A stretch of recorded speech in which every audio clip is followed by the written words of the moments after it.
오늘 수업 뭘 할 거냐면 24일부터 내신들이 또 들어가거든요. 내신 끝난 지 얼마 안 됐지만 또 내신들이 들어가니까 2주 동안은 여러분 이제 기말고사 시험 범위에 들어가는 문법을 좀 미리 정리를 할 거예요. 그래서 정말 디테일한 것들은 여러분 이제 내신때 조금 더 정리를 하고 지금은 여러분 전반적인 이제 문법 요소랑 문장에 대해서 정리를 한번 해볼 거야. 자, 여러분 교과서에는 여러분 문법 요소가 들어가는데 그 문법 요소가 뭐가 들어가냐면 여러분 노핑, 시제, 그 다음에 피동, 인용 이렇게 4개만 들어가요. 그런데 이제 학교 선생님에 따라서 학습지로 내용이 조금 더 추가될 수도 있고 이것만 들어갈 수는 있는데 전반적으로 거의 대부분 우리 의문도 교과서에 없지만 들어가는 것처럼 이거 문법 요소가 전체 다 들어갈 수 있거든. 그래서 선생님이 문법 요소를 들어가기 전에 문법 요소랑 관련된 개념들부터 정리를 한번 해볼 거야. 그래서 뭘 정리하냐면 문장 성분부터 정리 한번 해볼 거예요. 자, 여러분 그러면 우리 빈칸 같이 한번 채우면서 한번 정리 한번 해보자. 자, 제일 첫 번째 이쪽을 보시면 자, 여러분 문장 성분이라고 하는 애가 있어. 그럼 이 문장 성분은 여러분 문장 안에서 일정한 기능을 담당하는 애들을 얘기를 해요. 그러면 여러분 특히 쉽게 말하면 여러분 일정한 역할, 기능 이렇게 두 가지라고 생각하면 돼. 역할과 기능을 하는 부분을 말한다. 자, 그러면 종류를 3가지로 구분을 하고 있는데 여러분 3가지가 뭐가 있냐면 가장 중요하게 쓰이는 주성분. 자, 그 다음에 이 주성분을 꾸며주고 있는 애들이 있는데 그러면 여러분 꾸며주는 애들은 봐봐. 얘들아 우리 빠르게 달린다 라고 했을 때 빠르게가 꼭 필요해? 아니지. 그냥 달린다가 있으면 되잖아요. 그러니까 여러분 얘는 별로 필요가 없기도 해. 그래서 얘는 부속성분이라고도 불러. 그래서 주성분도 있고 그 다음에 부속적으로 꾸며주는 역할을 하고 있는 부속성분도 있다. 자, 근데 주성분하고 부속성분하고 상관이 없는 애들도 있어. 그걸 독립성분이라고 해요. 그러면 여러분 지금 아까 얘기했듯이 이렇게 3가지로 나눠놓는 걸 선생님 어떻게 구분했냐면 얘는 가장 중요한 역할, 꾸미는 역할, 아무 상관없는 역할. 그러면 여러분 이 3가지를 구분하는 기준은 아까 위에서도 얘기했듯이 역할이 중요한 역할을 하고 있다. 그래서 여러분은 이걸 역할로 구분을 한다 라고 생각해 주시면 돼요. 그러면 선생님 개념 정리했으니까 위에 거 한번 다시 정리해보자. 문장에 골격이 된대. 골격이 된다는 건 가장 중요한 역할을 하는 거지. 이게 주성분. 그러면 주성분에 포함되는 애들이 4개가 있는 거야. 그럼 누가 있냐면 여러분이 알고 있듯이 주어, 서술어, 그 다음에 보충해주는 말, 보어, 그 다음에 목적어. 이렇게 4개예요. 이렇게 4개. 주어, 서술어, 보어, 목적어. 자, 그러면 꾸며주는 애들을 아까 무슨 성분이라고 했어 얘들아? 부속성분이라고 했지? 그러면 부속성분은 종류를 2가지로 나눌 거야. 우리 명사를 꾸며주는 관용어. 그 다음에 이러면 서술어를 꾸며주는 부사어. 이렇게 구분을 해요. 자, 그러면 다른 성분들과 직접적인 관계를 아무것도 형성하지 않는 게 그게 독립성분이었지? 그러면 독립성분은 딱 하나가 있어요. 그게 독립어예요. 이렇게 독립어. 그러면 이런 크게 기준은 3가지의 기준으로 나누는데 그 3가지에서 더 세부적으로 나누면 총 몇 가지로 나눌 수 있는 거야 얘들아? 7개지? 맞아. 7개의 문장 성분을 가지고 있는 거야. 그래서 우리나라 문법 체계는 7개의 문장 성분이 있어. 근데 영어도 비슷하게 있으니까 아마 얘들아 비슷한 개념들로 이해해주면 될 것 같아. 자, 그러면 요거를 이제 하나씩 이제 정리하기 전에 그럼 이제 문장의 가장 기본 구조가 어떻게 되는지 한번 정리 한번 해보자. 여러분이 이제 문법 요소를 정리할 거고 그 다음에 시제도 정리할 거고 사도피동도 정리하면 문제를 풀게 돼요. 그러면 이제 문장의 기본 구조를 알아야 정리할 수 있으니까 문장의 기본 구조는 3가지로 나뉘어요. 자, 근데 아까 여러분 문장에서 가장 중요한 역할을 하는 애가 누구라고 했어 얘들아? 주성분이라고 했지, 그치? 그러면 주성분에서도 가장 중요한 게 주어, 서술어야. 그러면 여기 앞에 나와 있는 무엇이라고 되어 있는 부분이 있지? 이게 주어. 그래서 그래서 무엇이 혹은 가가 붙는 애들 있지. 이가가 붙는 애들은 주어가 된다. 자, 근데 여러분 여기 어찌하다, 어떠하다, 무엇이다라고 구성되어 있는 애들 있죠? 이게 서술어. 그러면 우리말의 물론 다른 문장, 다른 나라도 마찬가지지만 우리말의 가장 기본적인 문장 구조는 뭐하고 뭘로만 이루어져 있다? 주어, 서술어로 이루어져 있다. 그러면 이 주어, 서술어가 무엇인지에 따라서 이제 달라지는데, 자, 여러분 어찌하다, 어떠하다, 무엇이다라고 하는 애가 있는데요. 어찌하다는 여러분 동사를 얘기를 해요. 그러면 동사의 성격을 가지고 있는 것, 즉 움직임이나 활동적인 것들을 다루고 있으면 이건 문장의 기본 구조의 동사, 서술어를 만들어내는 거구나. 그 다음에 어떠하다라고 하는 건 형용사를 얘기하는 거지. 그래서 성질과 상태를 얘기해 줄 거야. 얘는 성질과 상태, 그 다음에 이러면 동사는 움직임이나 변화. 이렇게 생각해 주시면 돼요. 자, 그 다음에 무엇이다라고 하는 개념이 있네. 그러면 무엇이다라고 하는 애는 아까도 얘들아 무엇이라고 하는 애가 들어가 있었잖아. 그럼 무엇이 지금 공통으로 들어가 있지. 이게 체언이야. 그러면 체언에다가 이다가 붙은 건데, 그러면 이다가 뭐냐면 서술격 조사. 그래서 얘가 서술격 조사. 이렇게 해요. 체언에 서술격 조사가 붙어서 서술어를 또 만들 수 있구나. 그러면 서술어를 만들 수 있는 방법은 기본적으로 세 개다라고 생각해주면 되겠다. 그치? 자, 그러면 여러분 우리가 이제 시험에서 선생님들이 이게 이제 단어 부분이 아니고 문장 성분이고 문장 파트여도 동사인지 형용사인지 구분하는 문제는 내실 수는 있어요. 그래서 매년 선생님들마다 내신 선생님들이 꽤 많기 때문에 그래서 선생님이 동사하고 형용사를 구분하는 몇 가지 방법을 간단하게 좀 정리 한번 할게. 동사와 형용사 구분.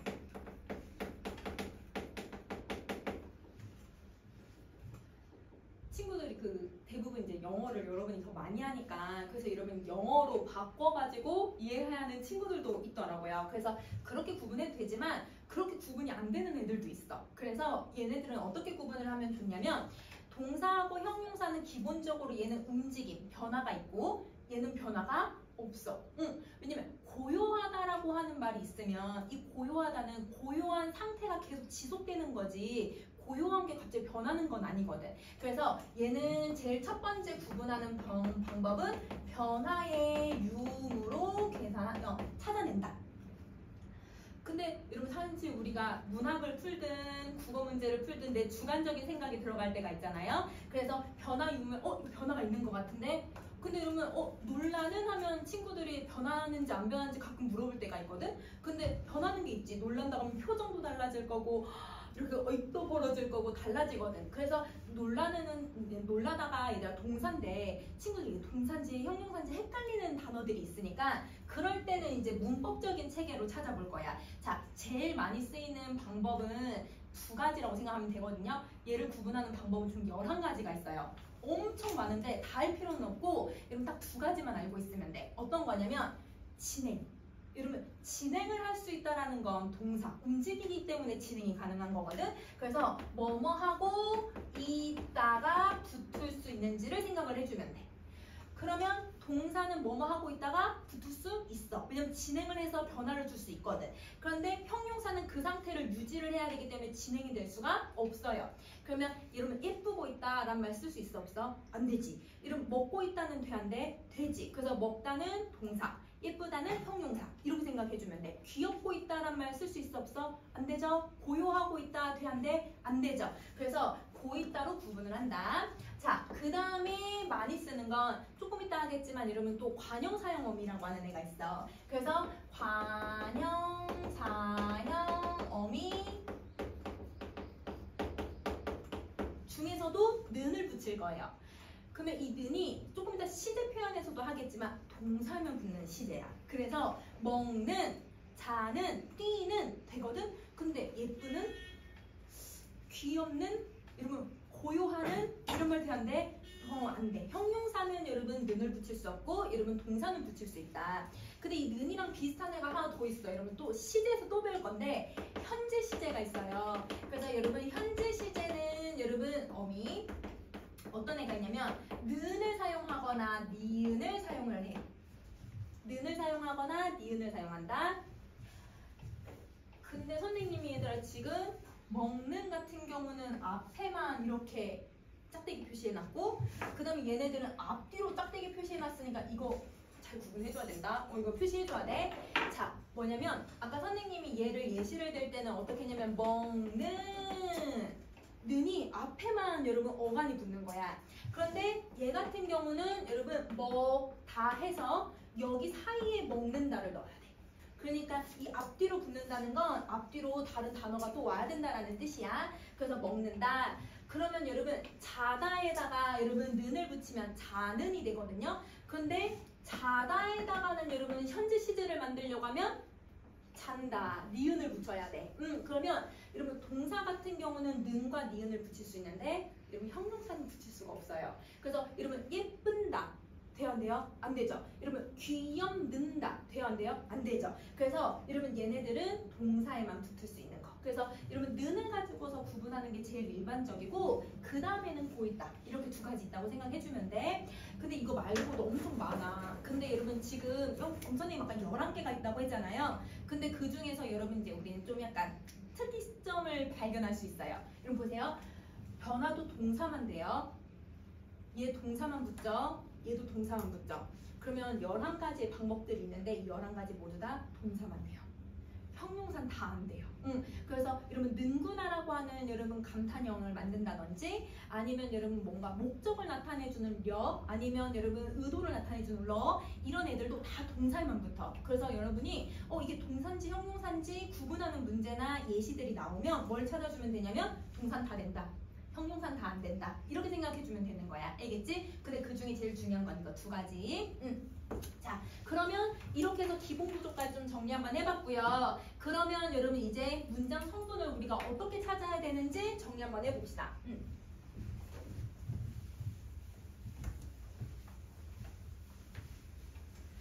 자, 이런 문장 성분을 찾으려면 크게 이제 3가지로 구분을 해야 돼요. 제일 먼저 여러분이 뭘 찾아줘야 되냐면 그래도 문장 성분 좀 찾기가 쉬운 게 어절로 먼저 나누시면 돼요. 그래서 어절을 나눈다.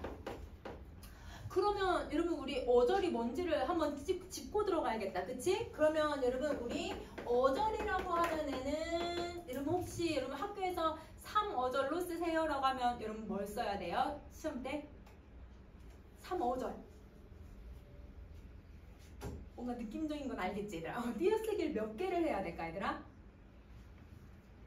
3음절은 뭘 써야 돼? 3글자 써야지. 3어절은 여러분 띄어쓰기 2개를 해야 돼. 맞아. 그러면 이 어절이라고 하는 개념은 띄어쓰기 단위라고 생각해 주시면 돼요. 그래서 얘는 띄어쓰기 단위다.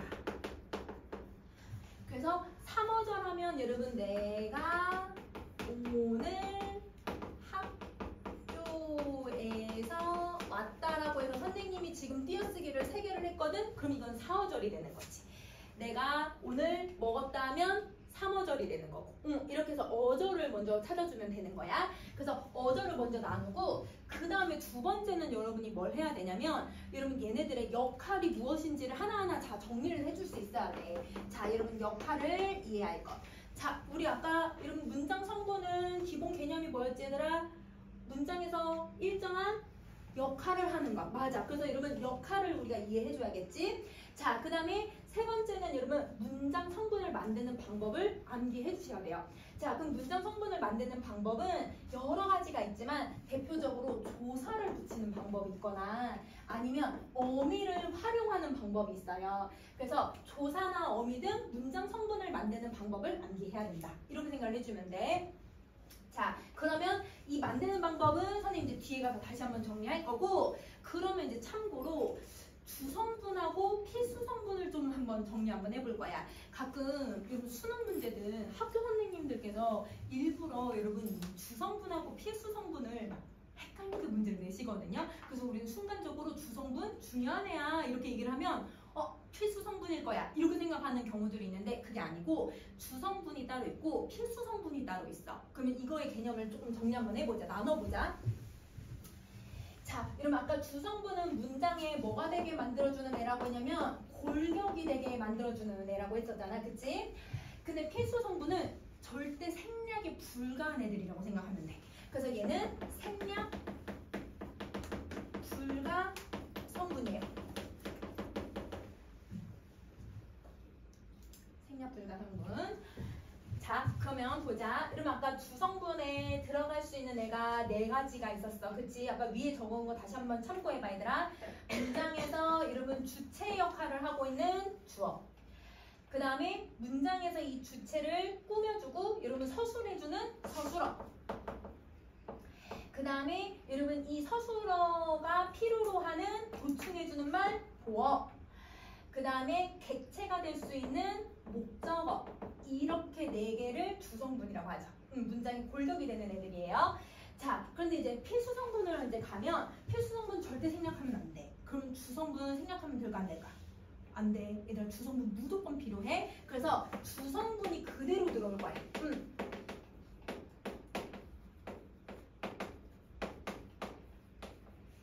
이렇게 그대로 들어와요. 그러면 무슨 차이가 있냐? 생략할 수 없는 부속 성분들도 있어요. 그러면 생략할 수 없는 여러분 부속 성분이 누가 있냐면 여러분 서술어가 불완전해지는 경우들이 있어. 그래서 불완전 형용사, 불완전 동사라고 부르는 애들이 있는데 서술어가 왜 불완하냐면 필요로 하는 문장 성분이 보어하고 목적어만 있으면 되거든? 근데 보어하고 목적어만으로는 의미가 충족이 안 될 때, 그러니까 의미가 더 보충이 되어야 할 때 그때 필요로 하는 애를 필수적 부사어라고 해요. 그러면 필수적 부사어는 절대 생략이 불가한 애들인 거지. 그럼 선생님 예를 하나 들어볼게. 이러면 어떤 예가 있냐면 내가 싸웠다. 우리 가끔 문장 대화를 나눌 때 나 오늘 싸웠어 이렇게 얘기해도 돼. 근데 이제 문맥적인 의미로는 누군가랑 싸웠겠구나 이렇게 생각할 수는 있지만 우리가 문장을 쓸 때에는 누구랑 싸웠는지를 꼭 써줘야지. 그러면 내가 친구와 싸웠다 라고 하면 이게 여러분 싸우다를 꾸며주는 부속 성분 부사어예요. 근데 이 부사어는 절대 생략할 수가 없죠. 그래서 이걸 필수적 부사어라고 하는 거예요. 부속 성분이지만 생략할 수 없는 거. 이게 필수 성분. 혹은 여러분 이런 경우도 있어. 내가 결혼했다. 이런 거. 여러분 결혼 나 혼자 하는 게 아니죠. 결혼은 누군가랑 같이 해야 되잖아. 그래서 내가 뭐 남편과 결혼했다 라고 하면 이거 절대 생략할 수가 없는 거지. 그래서 얘가 필수적 부사어. 이렇게 생각해 주면 되는 거야. 그래서 여러분 생략할 수 없는 부사어가 필수 성분에 해당한다. 그러면 선생님들께서 필수적 부사어에다 밑줄 긋고 여러분 이거 주성분이라고 하면 절대 안 되지. 이건 무조건 필요로 하는 성분. 자, 그 다음에 두 번째는 필요로 하는 성분이 마지막 딱 하나 더 있는데요. 그게 누구냐면 절대 생략할 수 없는 관형어가 있어요. 얘도 부속 성분인데 필수적 관형어라고 해요.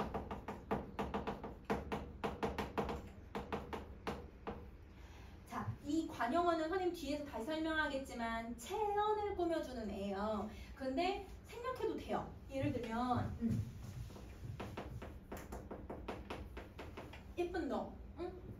예쁜 친구.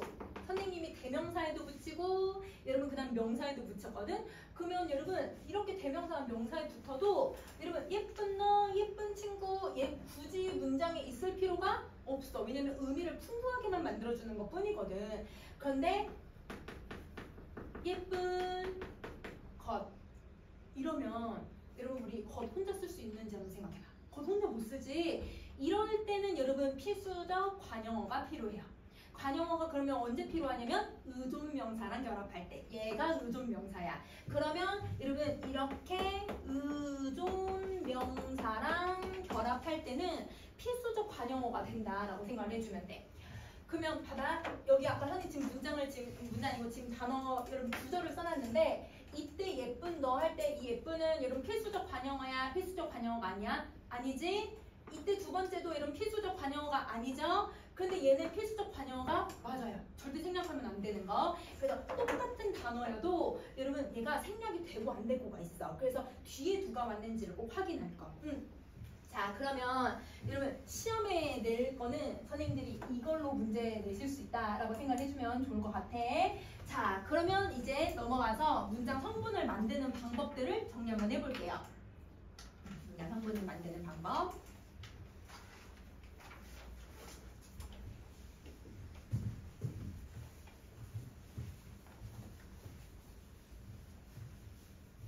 자, 우선은 여러분 우리 주성분들 먼저 한번 좀 정리 한번 해보자. 자, 여러분 주성분에서 여러분 선생님이 지금 개념 어떤 역할을 하고 있는지 정리해 줄 거야. 그 다음에 조사랑 결합해서 만드는 방법, 어미랑 결합해서 만드는 방법, 혹은 그 외의 방법으로 만들 수 있는 거, 이런 거 쭉 정리 한번 해볼 테니까 이거 쭉 암기해주면 여러분이 얘들아 문장 성분이 시험에 안 들어간다 하더라도 여러분 우리 높임 요소랑 그 다음에 시제랑 이런 걸 찾을 때 훨씬 쉽게 찾아낼 수 있을 거야. 자, 한번 봐보자. 주어는 문장에서 동작 또는 상태, 성질. 여러분 자, 동작을 나타내주는 애가 아까 누구였지? 동사. 맞아. 그래서 여러분 동사나 아니면 여러분 성질 상태를 나타내주는 애가 누구였어? 형용사. 그치? 그리고 여러분 우리 서술격조사 이다가 붙는 경우, 이 서술격조사 이다도 여러분 성질과 상태를 나타내주는 형용사라고 생각해 주시면 돼요. 자, 그래서 여러분 이 상태나 성질에 뭘 나타내냐면 주체를 나타내요. 행동을 하는 사람이죠. 주체를 나타내주는 말이다. 그러면 여러분 이 주어는 문장에서 무슨 역할을 하고 있냐면 주체 역할이 돼야 되는 거네. 그치? 이게 역할이라고 생각해주면 돼요. 이게 역할. 그러면 여러분 주어를 만드는 방법 쭉 정리 한번 해볼 거야. 자, 여러분 우리 아까 문장 성분이 총 종류가 크게는 3가지였는데 세분화시키면 총 몇 가지가 있었지? 7개 있어. 그치? 그래서 선생님 지금 7개 이렇게 칸으로 만들어놨잖아요. 그쵸? 그러면 여러분 우리가 조사로 만들 수 있다고 했잖아요. 모든 문장 성분은 다 조사로 만들 수 있어요. 그래서 그 조사를 격조사라고 해요. 그러면 여러분 제일 먼저 주어는 주격조사를 결합하면 주어를 만들 수 있다고 생각하면 돼. 그럼 서술어는 서술격 조사를 붙이면 돼. 목적어는 목적격 조사를 붙이면 되는 거야. 그래서 격조사는 문장 성분의 자격을 만들어준다라고 생각하면 되거든. 자, 그러면 한번 가보자. 첫 번째, 여러분 체연에다가 주격 조사를 결합할 거예요. 그러면 여러분 우리 주격 조사는 종류를 4개로 생각을 해요. 자, 여러분 어떤 애가 있냐면 첫 번째 이가, 우리 제일 많이 쓰는 거 이가. 그 다음에 여러분 우리 이가를 엄마 아빠한테는 이가라고 쓰면 안 되지. 여러분 뭐 할머니 할아버지한테 할머니가 이렇게 쓰면 안 되죠. 여러분 뭘로 바꿔주셔야 돼요? 깨서라고 높여야죠. 그렇죠? 그래서 깨서도 사용을 해야 되고. 자, 그 다음에 여러분이 만약에 학교에서 무슨 행사를 하고 있어. 그러면 여러분 학교에서 여러분 뭐 캠프를 간다, 학교에서 수학여행을 간다 이렇게 했을 때, 그러면 여러분 여기 단체가 지금 학교라고 하는 단체가 나오잖아요. 이 단체를 나타낼 때는 에서를 써요. 혹은 서를 써요. 그래서 여기 에서나 서라고 하는 애를 사용을 할 수 있다. 그래서 여러분 지금 이가 깨서 에서 이렇게 크게 생긴 4가지라고 생각해주면 될 것 같아. 그러면 여러분 얘는 높임, 얘는 단체 의미를 갖고 있는 거, 이렇게 생각해주면 돼. 자, 그 다음에 두 번째는 여러분 이렇게 격조사를 가지고서 만들어내는 거 말고 다른 조사를 가지고도 체언을 붙여서 주어 만들 수 있어요. 어떻게 만들어주면 되냐면 체언에다가 보조사를 붙여요. 그러면 여러분 보조사는 보충해주는 조사거든요. 뭘 보충해주면 의미를 강조해주는 역할을 하는 거야. 그러면 여러분 얘는 의미를 강조하는 조사인데 우리가 대부분 많이 쓰는 애가 읊는 도만이에요. 읊는 도만. 이런 것 같아. 근데 여러분 보조사는 종류가 엄청 많아서 한 대표적인 거 4개만 써놨지 원래 엄청 많아. 근데 여러분 주격조사는 아까 위에 나왔듯이 이렇게 4가지만 쓴다고 생각해주면 돼. 자, 여러분 그래서 읊는 이가라고 하면 돼, 안 돼? 안 돼. 여러분 읊는 이가가 아니라 읊는은 여러분 주어도 만들 수 있고 좀 이따 하겠지만 목적어도 만들 수 있고 보어도 만들 수 있어. 그러니까 읊는은 그냥 강조해주기 위해서 만드는 거. 자, 그러면 읊는이 들어갔을 때 여러분은 어떻게 해야 되냐면 이게 이가가 대신 들어갈 수 있는지 을을이 대신 들어가는지 아니면 여러분 이게 뭐 복격조사가 대신 들어가는지 이런 걸 구분을 해주셔야 돼요.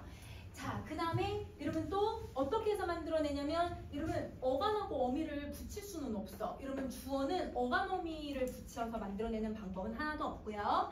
근데 그 외로 뭐가 있냐면 조사를 생략해 주시면 돼요. 우리말은 조사가 쉽게 생략이 가능하기 때문에 조사가 없어도 주어라는 걸 찾아낼 수 있어야 돼. 그래서 만약에 우리 할머니 지금 학교에 오셨다 만약에 이렇게 한다면 그러면 여러분 선생님 주어를 딱 뺐거든. 그렇지만 누가 왔는지는 알 수 있지. 누가 오신 거야? 할머니께서. 그렇지. 그러면 여기에 깨서가 생략이 되었기 때문에 할머니께서가 주어다. 이렇게 생각해주면 되는 거야. 그래서 조사를 생략할 수 있는 방법도 있다. 그러면 체언을 이용해서 만들어내는 방법 2가지. 그 다음에 조사 생략하는 거 하나. 이렇게 생각해주시면 돼요. 자, 그 다음에 이제 목적어로 가보자. 이런 목적어는 서술어에 얘들아 동작이 되게 만들어주는 애거든. 그러면 여러분 이 서술어 중에서도 누구한테만 목적어 붙는지 영어 시간에 여러분 영어 할 때도 배우지. 그러면 어떤 동사가 올 때 여러분 이 목적어를 필요로 해? 타동사. 맞아. 그래서 여러분 서술어에서도 타동사가 왔을 때만 쓰는 애예요. 그러면 여러분 동작의 대상이 된다고 했지? 그래서 동작 대상이 되는 역할을 한다. 그러면 여기서의 역할은 그러면 여러분 동작 대상이 되는 게 역할이 돼야겠네.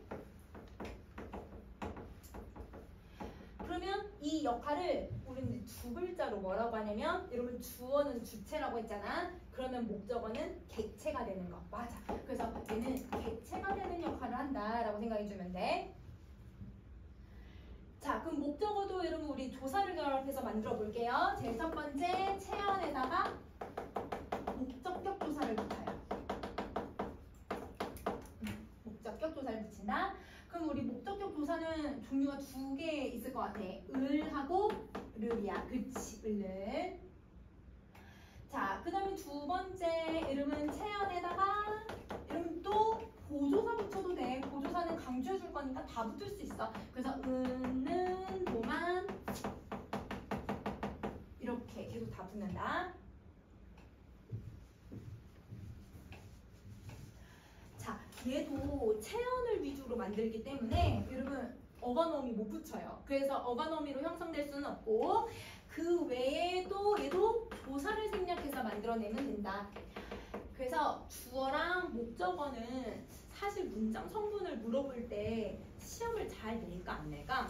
얘는 잘 안 내. 왜냐면 조사만 붙이면 다 만들어진다는 걸 아니까 여러분 그렇게 얘들아 많이 시험에 나오진 않아. 그렇지만 만드는 방법을 알아야 우리 문법 요소 찾을 수 있겠지? 그래서 요거 잘 기억해주고 자, 그 다음에 여러분 보어는 되다 아니다라고 하는 서술어가 필요로 하는 보충해주는 말이에요. 그러면 얘는 여러분 지금 역할이 뭐 하는 역할? 보충하는 게 역할이네. 그치? 이게 역할이고 근데 이 역할을 수행할 때 조건이 있어. 여러분 서술어가 누구일 때? 되다 아니다가 올 때만. 그치? 그러면 이게 조건이라고 생각해 주시면 돼요. 그래서 보어는 여러분 정말 한정적으로 되다 아니다에만 쓰일 수 있다라고 생각을 해줘야 돼. 그러면 얘도 만드는 방법 똑같아. 여러분 첫 번째 체언에다가 여러분 복격조사를 붙일 거예요. 그러면 이 복격조사는 여러분 종류 딱 2개 있어요. 이, 가요. 이가. 자, 그 다음에 2번째 체언에다가 보조사 붙여도 되겠다. 그래서 여러분 선생님 이제 보조사 은면도만 이제 안 써도 알겠지? 그래서 보조사 쭉 붙일 수 있다. 그러면 이제 여기서 여러분이 이제 학교 선생님이면 문제 낼 수 있는 걸 한번 생각을 해봐. 얘들아 어떤 걸 낼 수가 있냐면 지금 누가 모습이 똑같아? 주격조사랑 복격조사 모습이 똑같아. 그러면 이런 문제를 낼 수 있는 요소가 뭐가 있을까? 이게 보어인지 주어인지 구분하는 문제 낼 수 있겠죠. 그래서 여러분 얘하고 여러분 얘가 똑같아. 그러면 어떻게 구분을 하냐?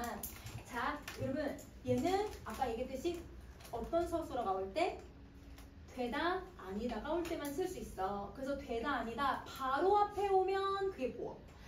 대단이다보다 멀리 떨어져 있으면 그게 주어라고 생각하시면 돼요. 그래서 대부분 주어, 보어, 그 다음에 되다, 아니다 이렇게 올 거기 때문에 되다, 아니다 바로 앞에 오는 건 보어, 멀리 오는 건 주어 이렇게 생각을 해줘도 돼.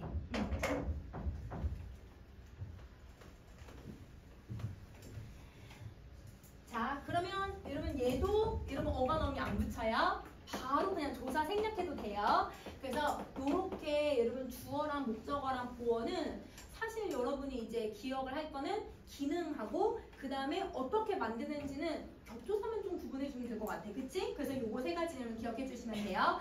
자, 그 다음에 이제 중요한 건 서술어예요. 서술어를 만들어내는 방법들 이제 쭉 정리해보자.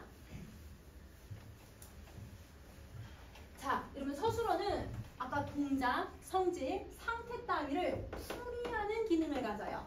그러면 여러분 이 풀이한다가 바로 역할.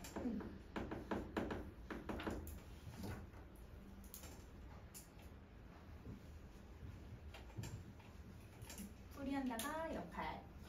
자, 그러면 여러분 서술어 같은 경우는 여러분 조사 결합할 수 있지? 서술격 조사 결합해주면 돼. 그래서 제일 먼저 체언에다가 서술격 조사를 붙이는데요. 서술격 조사는 이다도 있고 간혹 여러분 이가 생략해서 그냥 다만 붙여도 상관없어. 그래서 학교다 이렇게 우리 써도 돼. 학교이다 라고 해도 되고. 자, 그 다음에 이제 두 번째는요. 어간어미 올 거예요. 자, 두 번째 용언 어간에다가 이름은 연결어미를 붙일 거예요. 그래서 용언 어간에 연결어미를 붙인다. 그러면 여러분 이때 연결어미가 붙은 이 서술어를 연결어미가 붙은 서술어 이렇게 얘기하면 문장이 너무 길잖아. 그래서 얘를 줄여서 뭐라고 부르냐면 연결형이라고 불러. 연결의 형태 이렇게. 그래서 얘를 연결형이라고 한다. 그러면 예를 들어서 어떤 애가 있냐면 먹고 할 때 먹다라고 하는 어간에 선생님 고 붙였지 얘들아. 그래서 이게 연결어미. 그 다음에 먹으며 하면서 여기 음요라고 하는 애 붙일 수 있죠.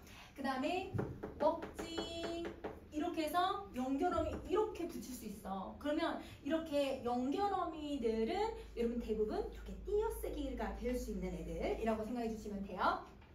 자, 그 다음에 여러분 세 번째는 어간에다가 이번에는 종결어미를 붙일게요.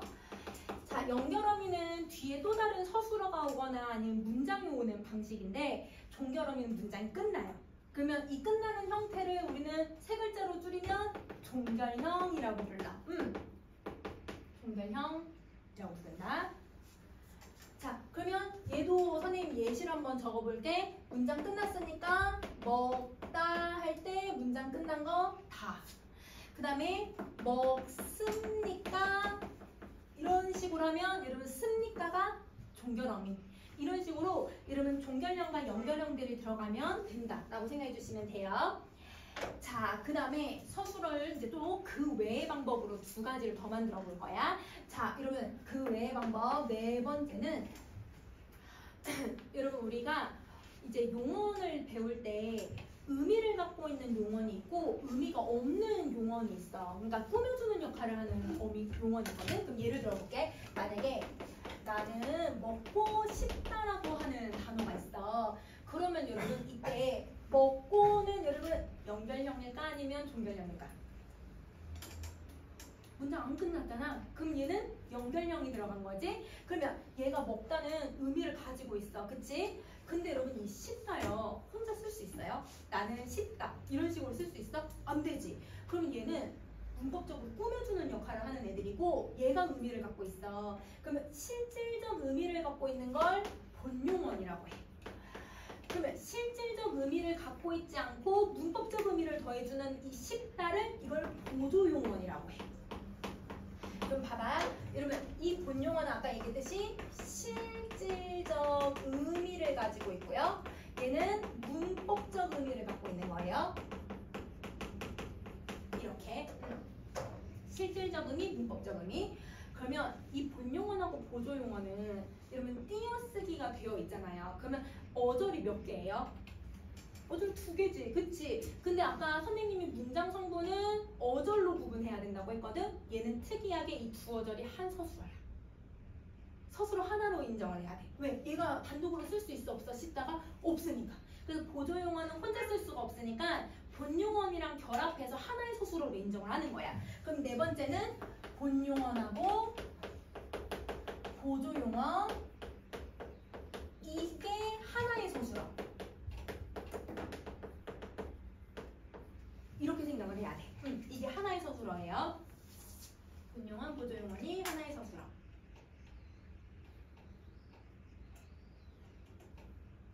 자, 나중에 여러분 선생님이 이 본용어하고 보조용어에 대해서 학교에서 좀 더 깊게 다룬다고 하면 뭐 구분하는 방법 이런 것들은 다시 설명해 주겠지만 우선은 이런 것도 있다라고 생각해 주면 될 것 같아. 자, 그 다음에 하나 더 갈 거야. 여러분 마지막 5번째. 여러분 우리 이제 문장에는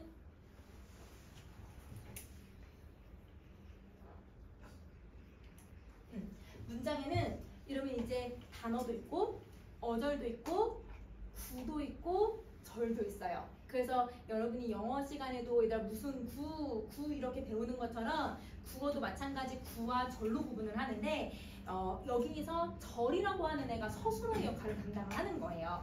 자, 어떤 절이 있냐면 서술어의 역할을 하는 절, 이걸 서술절이라고 해. 자, 서술절이 예시 선생님 딱 하나 써볼게. 이러면 어떤 애가 있냐면 코끼리가 코가 길다야. 코끼리가 코가 길다. 자, 그러면 여러분 우리 아까 배웠던 거 한번 생각해보자. 여러분 이가가 붙으면 누구라고? 주어. 그러면 여러분 여기는 되다 아니다가 온 게 아니기 때문에 지금 가가 2개나 들어갔잖아요. 그럼 주어가 몇 개라고 생각하시면 돼요? 주 2개예요. 맞아요. 그래서 얘가 주어 1번, 얘는 주어 2번이라고 해볼게요. 얘들아 그 관용어는 조금 더 옆으로 더 아래 조금 더 내려와서 써도 돼. 넘어가도 돼. 관용어는 선생님 간단하게 쓸 거니까. 자, 그러면 여러분 봐보자. 코끼리 자체가 긴 거예요? 코가 긴 거예요? 코가 긴 거지. 그치? 문맥적인 의미로 봤을 때. 그러면 이 길다라고 하는 형용사, 즉 서술어는 주어 2번의 서술어일까? 주어 1번의 서술어일까? 주어 2번의 서술어거든? 그래서 얘가 서술어 2번이라고 쓸게. 같이 숫자로 이렇게 연결을 해보자. 그러면 주어 1번에 서술어가 있어 없어? 주어 1번에 서술어가 없잖아. 우리 문장에서는 무조건 주어랑 서술어가 꼭 있어야 된다고 얘기를 했잖아요. 그러면 여기에 있는 여러분 이 코가 길다 있죠? 이 주어 서술어, 이 주어 서술어가 서술어 1번이 돼요. 그러면 얘가 서술어 1번이야. 그러면 이렇게 주어 서술어가 서술어 역할도 할 수가 있네. 그러면 주어 서술어가 들어가 있는 애들을 절이라고 부르는 거거든. 그러면 여기서 이러면 그 맨 아래다가 써 얘들아. 그 독립어 아랫부분에 칸 있는 부분에 이렇게 한번 써보자. 자, 절이라고 하는 애는 주어절 이상으로 구분이 되어서 주어와 서술어의 관계를 가지고 있는 절을 얘기해요.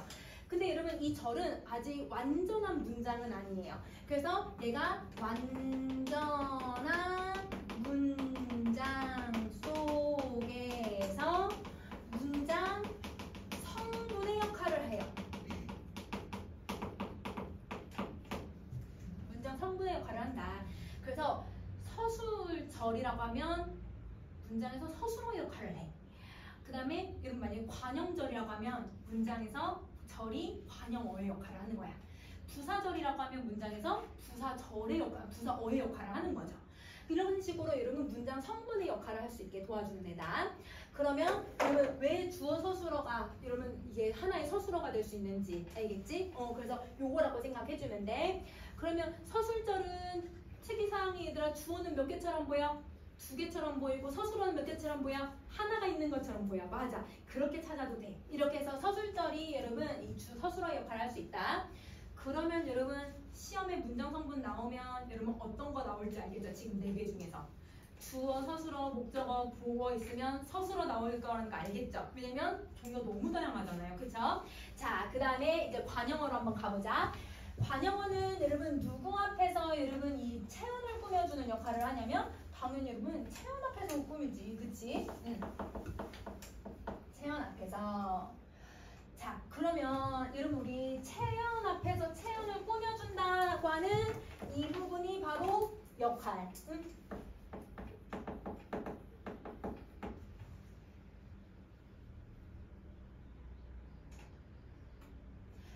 그러면 여러분 우리 체온에 들어갈 수 있는 애가 총 3가지가 있거든요. 명사, 대명사, 수사예요.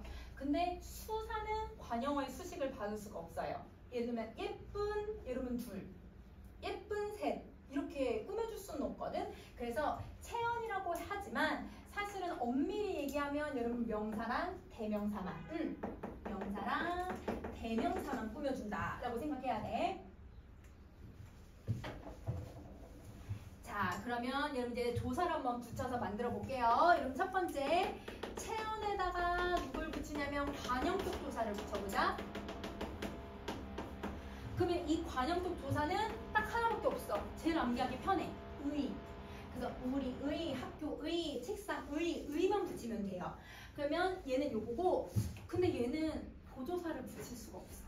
이 관형어는 되게 특이하게 조사를 딱 정말 격조사랑만 결합을 해. 그러면 관형어는 정말 여러분 체온을 꾸미기 위해서 조사도 격조사랑만 결합한다. 이렇게 생각해 주시면 돼요. 보조사는 못 붙이고 어간어미를 결합해서 만들어낼 수 있어요. 자, 어간어미 결합해서 어떻게 만드냐면 어간에다가 관형사형 어미를 붙일게요. 관형사형 어미를 붙여보자. 그러면 여러분 이렇게 어간에 서술어를 만들기 위해서 이 관형사형 어미를 붙이는 거 이렇게 하면 문제 너무 길어. 그럼 얘를 설명할 때 아까 위에서처럼 얘를 어떻게 설명하냐면 그냥 관형사형이라고 줄여서 부르기도 해. 그래서 얘는 관형사형이다. 그러면 여러분 이 관형사형 어미는 근데 아까 종결어미랑 연결어미는 종류를 안 썼어. 왜냐면 너무 많아서 이걸 다 암기할 수는 없고 우리가 이제 문장이 끝났냐 문장이 지속되냐 이건 구분할 수 있으니까 얘는 여러분 암기 안 해도 되는데 얘는 종류가 4개가 있으니까 4개 암기하셔야 돼요. 그게 은는 을던이에요. 그래서 얘가 던 이렇게 4가지가 있다. 자, 여러분 이 관형사형 어미는 여러분 이제 은는 을던이 너무 중요하기 때문에 그래서 왜 중요하냐면 뒤에 시제할 때도 할 거고요. 만약에 학교에서 또 이제 문장 성분 나가면서 문장의 짤까지도 나가는 학교가 있다고 하면 여러분 여기 이거 다 들어갈 거예요. 그래서 얘 중요해요. 그래서 얘가 중요해. 자, 그 다음에 여러분 그 외에 3번째 한번 가보자. 그 3번째는 단어 자체가 관형어가 되는 경우들이 있어요. 이러면 이제 지금 우리 문장 성분들 하잖아요. 문장 성분들은 이름들 다 끝에 뭐가 들어가 있어요, 얘들아? 맞아. 어가 들어가 있으면 이게 문장 성분이라는 뜻이야. 근데 우리 뭘 하다 보면 사로 끝나는 애들 있지. 동사, 형용사, 관형사, 부사 이런 애들. 그러면 여러분 사자로 끝나는 애들은 어절이 아니라 단어예요. 그 단어 중에 관형사라고 하는 애가 문장의 관형어가 될 수 있죠. 왜냐면 얘가 기본 자체로 꾸며주는 역할을 하고 있으니까. 그래서 예를 들면 뭐 얘들아 새, 옷 할 때 이러면 새는 옷을 꾸미는 관형사이기도 하지만 이러면 얘가 문장 어절로 나눠보면 이러면 이 어절이 이 어절을 꾸며주는 역할을 하고 있잖아. 그래서 관형어가 될 수 있는 거야. 그래서 새, 옷 이러면 헌, 옷 이렇게 할 때 이 헌, 새 이런 게 다 관형사에 해당한다. 자, 마지막 4번째. 여러분 우리 아까 이러면 주어랑 목적어랑 그 다음 보어 모두 다 그 외를 만드는 방법이 뭐였어요? 조사 생략할 수 있었잖아요. 그 외, 그치? 얘도 조사를 생략하면 돼요. 그럼 조사를 생략하면 어떤 현상이 일어나냐면 체언 플러스 체언이 되어서 앞에 있는 체언이 뒤에 있는 체언을 꾸미게 되는 역할을 하게 돼요. 그러면 이 앞에 있는 체언이 바로 관형어라고 생각하시면 돼요. 그러면 봐보자. 얘는 주격조사가 생략이 되었잖아. 그러면 이렇게 생각하면 돼. 예를 들어서 우리 학교. 우리 대부분 이런 말 많이 쓰지. 우리 학교, 우리 학원, 우리 선생님, 우리 얘들아 친구, 우리 엄마 이런 식으로 쓰잖아요. 그러면 여러분 앞에 있는 우리라고 하는 체험이 학교를 꾸며주는 거예요. 그러면 여기에 뭐가 생략됐다고 보면 돼, 얘들아? 사실 의가 생략된 거지. 그래서 우리의 학교. 그러면 여러분 이거 할 때 우리 학교 만약에 가라고 한다면 이거 전체가 주어라고 하면 되는데 안 돼, 그치? 왜냐면 얘는 관형어, 얘는 주어거든. 그래서 어절로 항상 나눠야 돼. 띄어쓰기로. 이게 관형어, 얘는 주어. 대부분 이런 주어 찾으라고 하면 친구들이 우리 학교가까지 다 하는데 그게 안 돼, 얘들아. 얘는 관형어, 주어라고 생각해 주셔야 돼요. 자, 그러면 이런 관형어 만드는 방법 지금 몇 가지 나왔어? 4개. 근데 이 4개가 아까 위에 나온 주어나 목적어나 보어랑 좀 많이 다르지. 그러면 여러분 4개에다가 여러분 특이한 것들이 많아요. 그러면 여러분 시험에 낼 때 오지선다로 만들기 제일 좋아요. 그래서 수능에서 여러분 문장 성분들 중에서 제일 많이 나온 부분을 찾으라고 하면 그게 관형어야. 제일 많이 나와요. 왜냐면 오지선다 만들기 제일 좋거든. 왜냐면 서술어는 누가 봐도 여러분이 다 서술어라는 거 알아. 그냥 종류를 암기할 필요가 없는 애들도 많은데 얘는 종류를 암기해야만 찾을 수 있잖아. 그러니까 얘네들은 여러분이 기본적으로 꼭 공부를 해줘야 돼. 자, 이제 부사어로 가자. 부사어는 주로 서술어를 꾸며주는 역할을 하지. 자, 이러면 서술어를 수식하긴 하지만 관형어도 수식할 수 있고요. 부사어가 부사어로 수식할 수도 있고 체언을 수식할 수도 있고 문장 전체를 꾸며주기도 해요. 그러면 얘는 기능이 엄청 많다, 그치? 그러면 여러분 내가 모든 애들을 꾸며줘. 서술어를 수식하는 거, 관형어부터 여러분 여기 문장 전체를 다 꾸며주는 거, 이게 다 역할.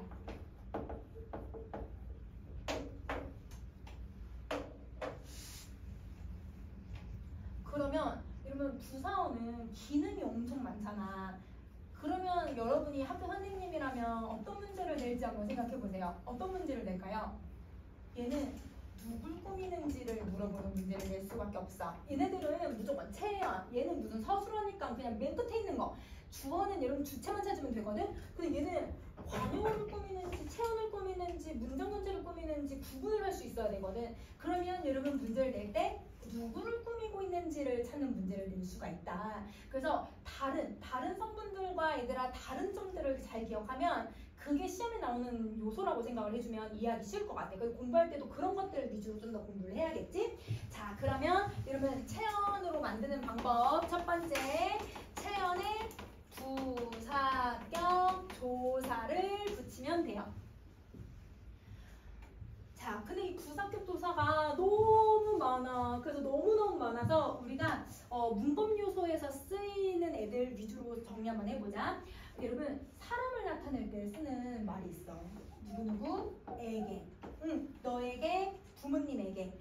근데 여러분, 부모님에게라고 쓰면 사실 안 되죠? 높임 표현 써줘야죠. 어떻게 써야 돼요? 게. 그치. 그래서 얘는 이렇게. 에게나 게. 이게 여러분, 객체를 높여주는 방식.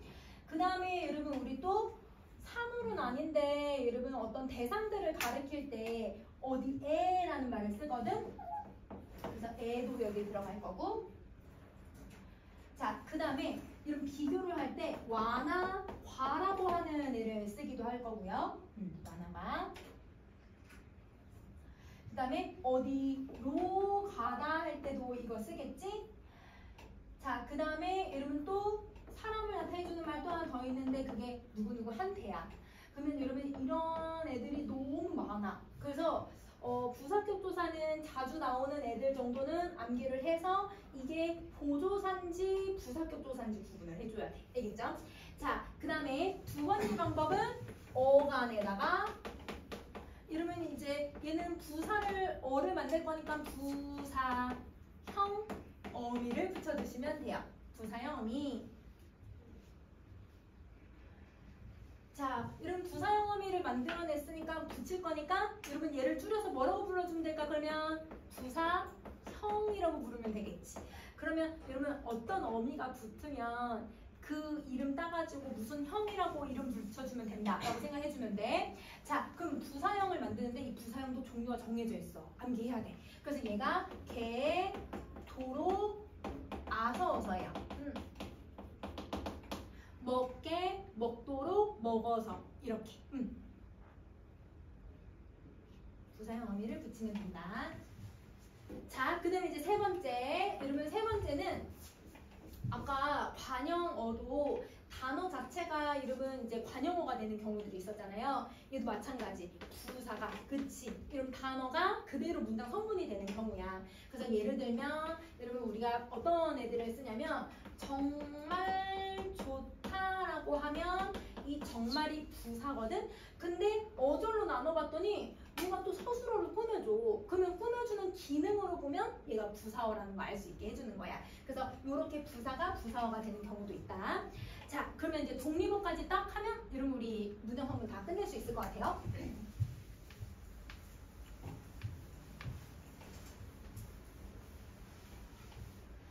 자, 독립어는 아까도 얘기했지만 전혀 다른 애들이랑 연결이 되지 않아요. 그래서 독립적으로 쓰이는 성분을 말하는데 그럼 이 독립적이게 쓰이는 방법은 당연히 체언에다가 조사 붙여주면 되겠죠.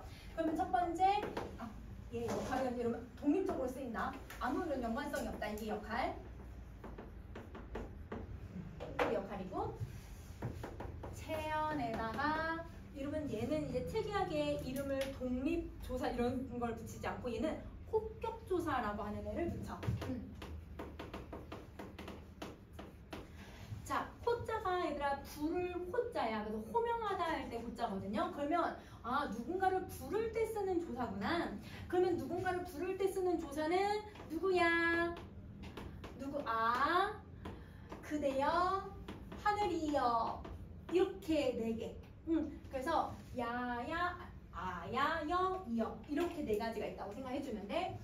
얘는 단독으로 쓸 거니까 여러분 보조사 절대 결합할 수가 없어. 그래서 요것만 결합을 하고요. 자, 그 다음에 여러분 두 번째 여러분 어간어미 붙일 수 없어요. 그래서 그냥 2번 썼는데 그냥 X 치면 돼. 자, 그 다음에 그 외로 가면 그 외에 단어 자체가 여러분 이제 독립어가 되는 경우 감탄사. 우리 놀랄 때 에그머니라는 말 잘 안 쓰지만 여러분 이런 말들 쓰잖아. 우와 이런 말들 쓰잖아. 이게 감탄사. 그 다음에 여러분 세 번째는 아까 우리 조사 생략해도 된다고 했죠. 조사를 생략할 거예요. 그러면 조사를 생략해서 뭘 만들어내냐면 이런 문장에 단독적으로 쓰이는 그런 조사 생략된 체언을 제시어라고 해요.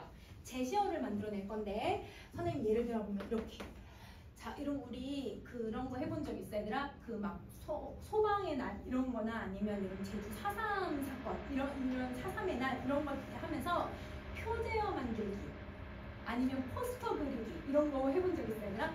그거 할 때 여러분 표제어나 아니면 여러분 이런 포스터를 그릴 때는 문구가 간결하게 들어가야 되잖아요. 그럴 때 쓰는 애예요. 그럼 예를 들면 사랑, 쉼표 그것은 이런 그리고 문장 나갈 때 이때 사랑이 얘들아 체험 자체가 그냥 단독으로 쓰이고 있잖아. 이런 단어들을 제시어라고 하는 거야. 그래서 사실은 여러분 원래 사랑아 원래 이런 애들이 생략된 거지. 그래서 이렇게 3가지의 방법으로 만들어낼 수 있다고 생각하면 돼. 그러면 여러분 여기서 중요하게 다뤄야 되는 건 여러분 제일 먼저 시험 제일 많이 나온 관용어. 그 다음 두 번째 서술어. 그 다음에 많이 나오는 게 부사어. 나머지는 그냥 족다리 그냥 종류만 암기하면 돼 얘들아. 자 그러면 여러분 우리 잠깐 쉬는 시간 하고 그 다음에 본격적으로 이제 높임이랑 이런 것들 한번 나가보자. 자 여러분 주체 높임법이라고 하는 애부터 한번 볼 건데요. 높임은 크게 3가지로 나눠요. 이제 주어를 높이면 주체 높임법, 목적어 부사어를 높이면 대체 높임법, 청자를 높이면 상대 높임법 이렇게 종류가 3가지가 있는데 우리는 이 3가지를 그러면 하나씩만 쓰고 있는 게 아니라 여러 개를 혼용해서 사용을 해요. 3개를 다 쓰기도 하고 2개만 섞어서 사용하기도 해요. 그래서 우선은 기본적으로 하나씩 내용을 정리 한번 해보도록 할게요. 자, 주체 높임법은 여러분 주체를 높인다고 했잖아. 그러니까 누굴 높일 거냐면 주어를 높여줘야지. 그래서 문장의 주어를 높이는 방식이다.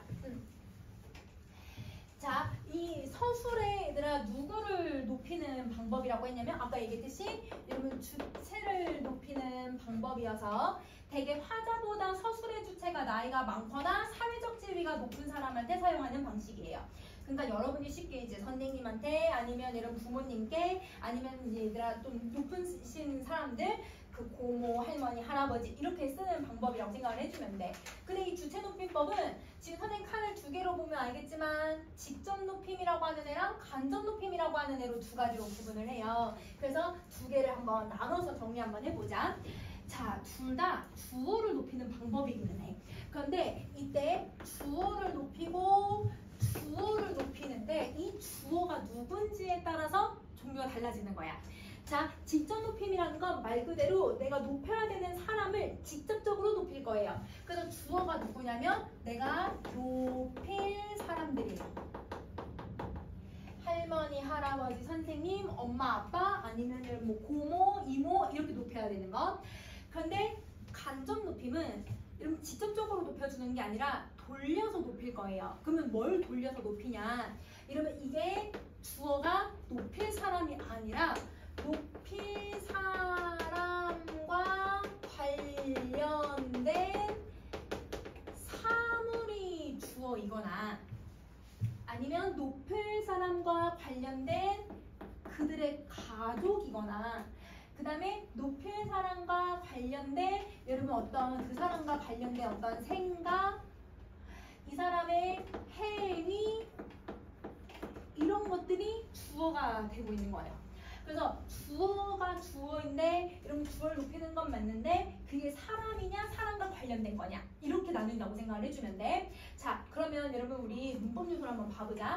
내가 밥을 먹다라고 했을 때의 주체가 누구예요? 내가 주어죠, 그쵸? 얘가 주어가 되는 거고 그 다음에 여러분 이 주어를 행위를 풀이해주는 서술어가 누구야 얘들아? 먹다지, 그치? 그러면 여기에서 주어를 할머니로 바꿔볼 거야. 자, 선생님이 여러분 할머니로 주어의 대상을 바꿨더니 그러면 문장 자체가 달라져야 되는 요소들이 생길 것 같아요. 자, 여러분 우선 달라져야 되는 것들 한번 우리 쭉 정리 한번 해볼까? 여러분 제일 먼저 누구부터 달라져야 될까? 가가 깨서로, 그렇지, 높임 표현으로 바뀌어야 되고 할머니가 밥을 먹다라고 하면 안 되지? 그러면 여러분 밥도 높여줘야 될 것 같아. 그럼 밥을 진지라고 하죠. 맞아요. 진지라고 높여줘야 되고 그 다음에 먹다라고 하는 표현도 쓰면 안 되죠. 이러면 이제 할머니한테는 어떤 표현을 써야 돼요? 드시다, 잡수시다. 그래서 종류 두 개 있어. 그럼 종류 두 개 쓸 거야. 자, 잡수시다, 드시다. 이렇게 종류가 두 가지가 있는 거예요.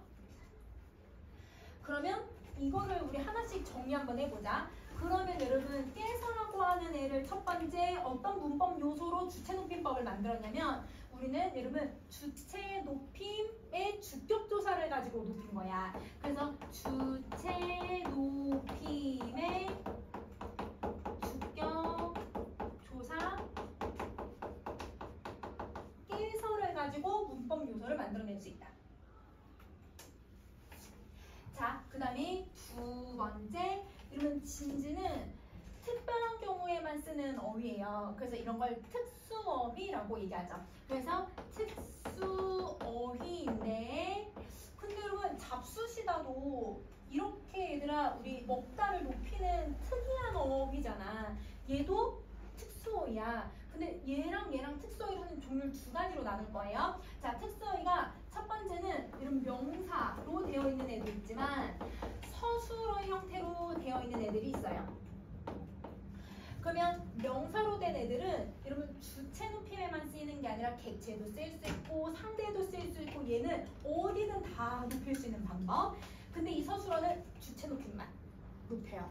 그래서 얘는 어디든 사용 가능하고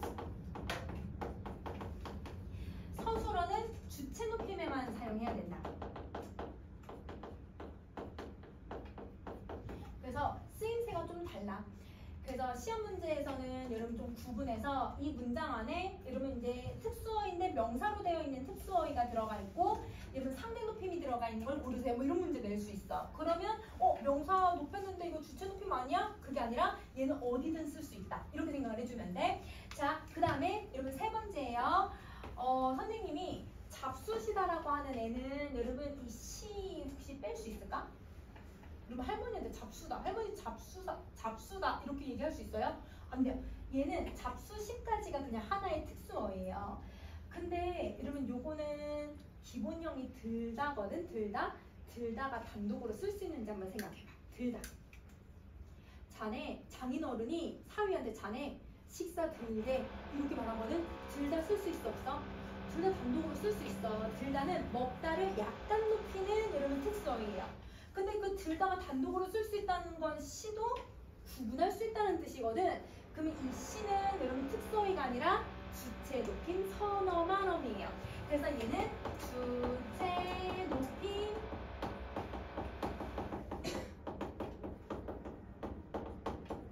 선어만 어미 시를 가지고 높인다.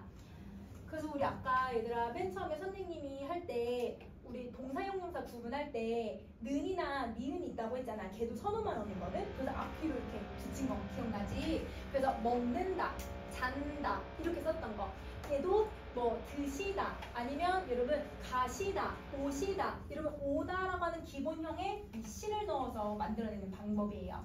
그래서 얘는 여러분 이 직접 높임이고 주체 높임에서 직접 높임은 이 세 가지의 방법으로 문법 요소를 만든다고 생각해주면 돼. 근데 이제는 간접 높임을 한번 해보자. 간접 높임은 여러분 지금 주어가 몇 개? 두 개로 보이고 그 다음에 서술어 하나처럼 보이잖아. 그러면 아까 배웠던 개념 중에 혹시 이거 무슨 거였는지 혹시 기억나? 서술절이에요. 맞아요. 서술절의 형태를 띄어요. 여러분 간접 높임은 서술절의 형태를 띄고 있어. 그래서 얘는 시험 볼 때 그 서술절이랑 연결이 되어 있어야 돼. 서술절이야, 서술절. 그러면 여기서 얘들아 우리가 이제 주어가 하나, 주어 2, 그 다음에 서술어가 있다고 하면 서술절의 개념을 적용했을 때 아프다는 내가 아픈 게 아니라 나에서도 어디 귀가 아픈 거지. 그래서 2번이랑 연결이 되는 거야. 그러면 여러분 이런 경우는 직접적인 주어가 귀가 주어거든요. 근데 이 귀는 사실 여러분 내가 높일 필요가 없어요. 그래서 나의 귀 별로 중요하지 않거든. 그런데 내가 이걸 할머니로 만약에 바꾸면 그러면 할머니의 귀는 분명 귀는 높일 필요는 없지만 할머니 거잖아. 그러니까 이걸 간접적으로 높여줘야 되는 거야. 그러면 한번 바꿔보자. 이러면 내가를 여러분 할머니로 바꿀 거예요. 자, 그러면 여러분 할머니 그 뒤에 붙어야 되는 애가 누군지를 한번 생각을 해보자. 할머니 깨서. 할머니는 뒤에 무조건 깨서를 붙여줘야 돼. 깨서. 그 다음에 여러분 귀가도 귀깨서라고 해야 될까? 아니야. 얘는 높일 필요가 없으니까 귀가는 그대로 써주면 돼. 대신 할머니한테만 깨서를 붙여주시면 돼요. 자, 그 다음에 아프다라고 하는 애를 바꿔주셔야 돼요. 여러분 아프다라고 어떻게 바꿔야 될까? 편찮으시다, 아프시다. 자, 이런 귀 높일 필요가 원래 없는 애라고 했잖아. 할머니를 직접적으로 높이는 게 아니라 돌려서 높이지. 그래서 이런 특수어휘를 쓸 수가 없어요. 특수어휘는 정말 여러분 아주 극진히 높이는 사람한테만 쓰거든요. 그래서 특수어휘를 얘는 쓸 수가 없어요. 그래서 편찮다는 못 쓰고 아프시다라고 써야 돼. 그렇지, 시를 넣어야 돼. 그래서 아프시다 할 때 요 시를 넣어줄 거예요. 그러면 얘는 여러분 그대로 여러분 주체 높임 선어만 어미 깨서 이거 쓸 거고, 아까 여러분 선생님이 명사 어디든 쓸 수 있다고 했어 얘들아. 그래서 만약에 할머니의 여러분 할머니가 이가 아프시다 하면 이는 높여야 돼. 이는 치아라고 하는 말로 쓰고, 할머니가 집이 있으시다 라고 했을 때도 댁이 있으시다 라고 명사는 바꿔주셔야 돼요. 그래서 얘 그대로 사용할 거예요. 근데 누구를 못 사용하냐면 요거 여러분 특수어휘 요걸 못 쓰는 거지. 그래서 얘는 사용할 수가 없고, 그러면 여러분 시는 써야죠. 그쵸? 이건 3번이에요. 3번은 써야 돼요. 그래서 여러분 얘는 모든 게 다 되는데 특수어휘를 못 붙이는 높임 표현이구나 라고 생각해주면 되는 거야. 그러면 여러분 직접 높임하고 간접 높임의 차이점 2개 찾으면 돼 얘들아. 첫 번째 주어가 누구냐? 주어가 사람이냐, 주어가 여러분 사람에 관련된 신체냐 이런 거. 그 다음에 두 번째는 특성이 여러분 서술어 얘는 가능하지만 얘는 서술어 될 수 없다. 이게 차이점 두 가지야. 알겠지? 그래서 요거 구분해 주시면 되고요. 그 다음에 이게 문장이 얘는 단순하니까 서술절인지 바로 찾을 수 있잖아. 근데 이게 서술절인지 아닌지 좀 긴가민가 할 때는 여러분 서술절을 구분하는 방법이 있어. 어떻게 구분을 해주면 되냐면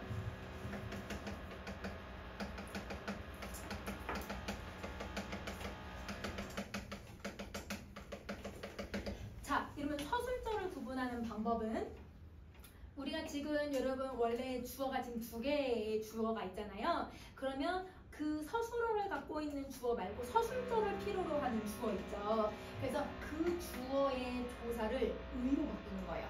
그러면 서술절을 필요로 하는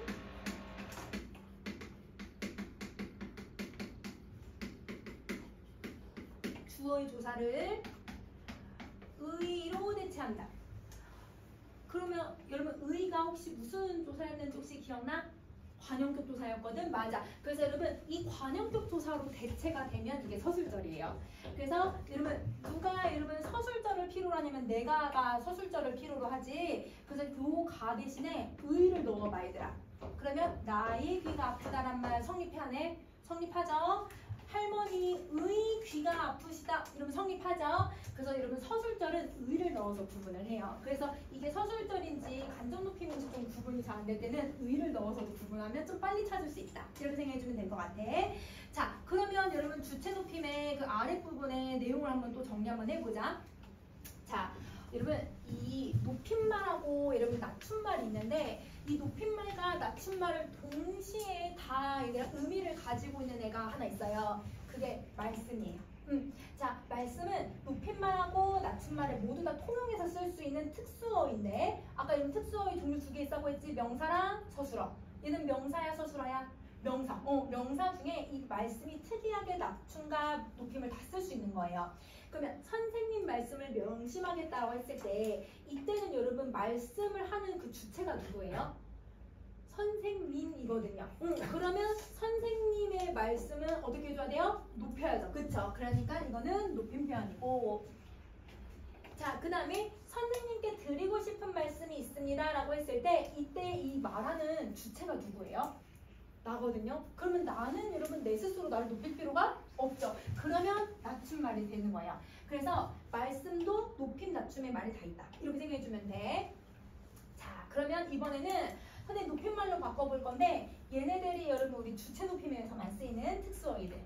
그래서 얘네들은 객체 높임에 쓰이지 않아 얘들아. 자, 주체 높임 한번 바꿔보자.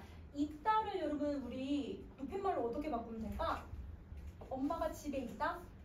계시다. 그치. 그래서 여러분 계시다. 근데 여러분 이때 시 여러분 선어말어입니까? 아니야. 여러분 얘는 계시다가 하나의 단어. 자, 여러분 아까 먹다는 종류 두 가지 있었지? 아까 얘들아 드시다. 그 다음에 잡수시다. 이렇게 두 가지. 자, 그 다음에 아프다는 편찮다. 그치? 편찮다. 이렇게 써야 되고. 자, 여러분 자다는 어떻게 써야 될까? 주무시다. 그치? 이때 주무시다도 여러분 시는 어미가 아니죠. 그쵸? 자, 그 다음에 여러분 밥은요. 아까 진지. 그치? 자, 여러분 혹시 술을 뭐라고 높이는지 알아? 어른들이 술을 마신다라고 하면 안 되고 약주를 드신다라고 표현해야 돼. 약주고요. 여러분 집은 어떻게 해야 될까? 집은 댁이라고 써야지. 그치? 그냥 앞으로 쓸게. 집은 댁이고. 여러분 이름은 여러분 성함이라고 하죠. 그쵸? 자, 나이는 종류가 두 가지 있을 것 같아. 여러분 가장 일반적으로 쓰는 게 연세. 근데 연세보다 아주 나이가 정말 많으신 분들은 원래 춘추가 어떻게 되십니까? 이렇게 표현을 해요. 그래서 종류 두 가지. 자, 그럼 넘어가서 여러분 우리 5쪽으로 가서 객체 높임을 한번 정리 한번 해보자.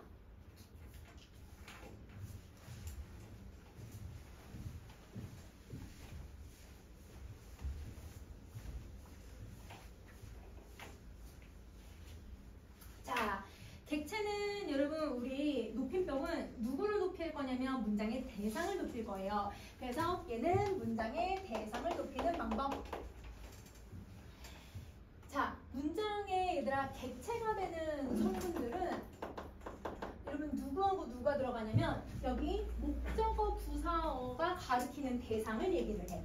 그래서 쉽게 말하면 여러분 객체 높임법은 목적어나 부사어를 높인다 라고 생각해 주시면 돼요.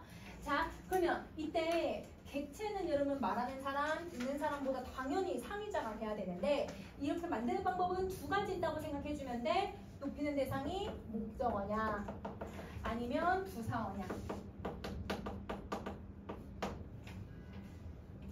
자, 어떻게 바꿔야 되는지 한번 정리해보자. 여러분 여기 문법 요소에서 여러분 보고 오다의 여러분 그 주체가 누구예요? 주체는 내가죠. 객체는 누구예요? 친구를 얘기를 해요. 그러면 이때 여러분 내가 친구를 보는 거는 여러분 높일 필요가 없는데 친구를 여러분 고모로 바꾸면 말이 달라지지. 그치? 자, 그러면 고모로 바꿨을 때 문장이 어떻게 달라지는지 한번 생각해보자. 여러분 나 높일 필요 있어 없어? 없지. 그냥 내가는 그대로 쓸 거야. 내가 고모를 할 때 를을 여러분 바꿀 필요가 없어요. 목적격 도사는 높임 표현이 없으니까 그대로 쓸 거고 고모를. 그 다음에 얘들아 보고다는 좀 달라져야 되지 않을까? 그러면 어떻게 써야 돼? 뵙고다. 그치. 여러분 보다를 뵙고 오다라고 해야 돼. 오는 건 내가 오는 거니까 높일 필요가 없는 거지. 그러면 이런 목적어는 높이는 방법이 딱 하나밖에 없네요. 이 문법 요소가 여러분 특수어휘만 사용하면 되는 거예요. 그래서 얘는 여러분 특수어휘만 가지고 높인다. 특수어휘. 자, 여러분 특수어휘 지금 선생님 뭐 썼냐면 서술어를 사용을 했거든. 근데 이런 명사는 어디든 다 써도 된다고 했었지. 그럼 만약에 얘들아 고모 집을 갔다라고 하면 고모 집도 높여줘야 돼. 고모의 집을 댁을 갔다 왔다 이런 식으로. 그래서 여러분 얘는 여기 없지만 명사도 높일 수 있다 이렇게 생각해주면 돼. 자, 그 다음에 여러분 우리 여기 두 번째 문장 한번 보세요. 여기서 여러분 물어본 객체는 누구예요? 친구에게 물어봤지 객체니까. 그러면 물어본 여러분 내가 여러분 주체가 누구야? 여러분 내가야. 그치. 여러분 문제를은 여러분 여기서는 이 목적어긴 하지만 여러분 우리가 사람을 높여야지 문제를 높일 필요는 없잖아. 그러니까 얘는 객체라고 하지 않고 얘가 객체라고 얘기를 해. 그러면 친구를 높일 필요 없거든요. 근데 이 친구를 여러분 이제 선생님으로 한번 바꿔볼게요. 자, 여러분 선생님으로 바꾸면 여러분 달라져야 될 것 같아. 여러분 내가를 굳이 높일 필요가 없어. 그치. 내가 선생님 깨로 바꿔야지. 그치. 에게나 한테는 깨로 바꿔야 되고. 여러분 문제도 여러분 높일 필요가 없으니까 바꿀 필요가 없을 것 같아. 그래서 문제를 그대로 써주고. 근데 이제 물어는 바꿔야죠. 어떻게 바꿔야 돼요? 여쭤. 그치. 그래서 여러분 얘는 여쭤.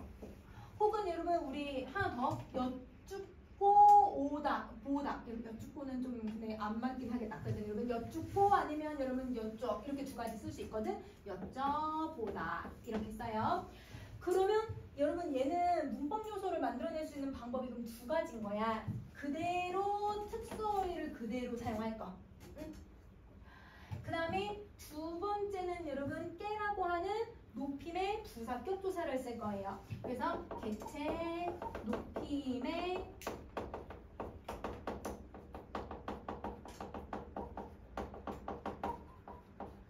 부사격 조사 깨를 사용한다. 객체 높임의 부사격 조사 깨를 사용한다. 그래서 이렇게 두 가지로 나뉜다고 생각하면 돼. 그러면 여러분 객체 높임은 주체 높임법보다 되게 간단하지. 왜냐면 특수어휘만 가지고서 높일 거거든. 그럼 얘는 선어말 어미가 있어 없어? 없어. 맞아.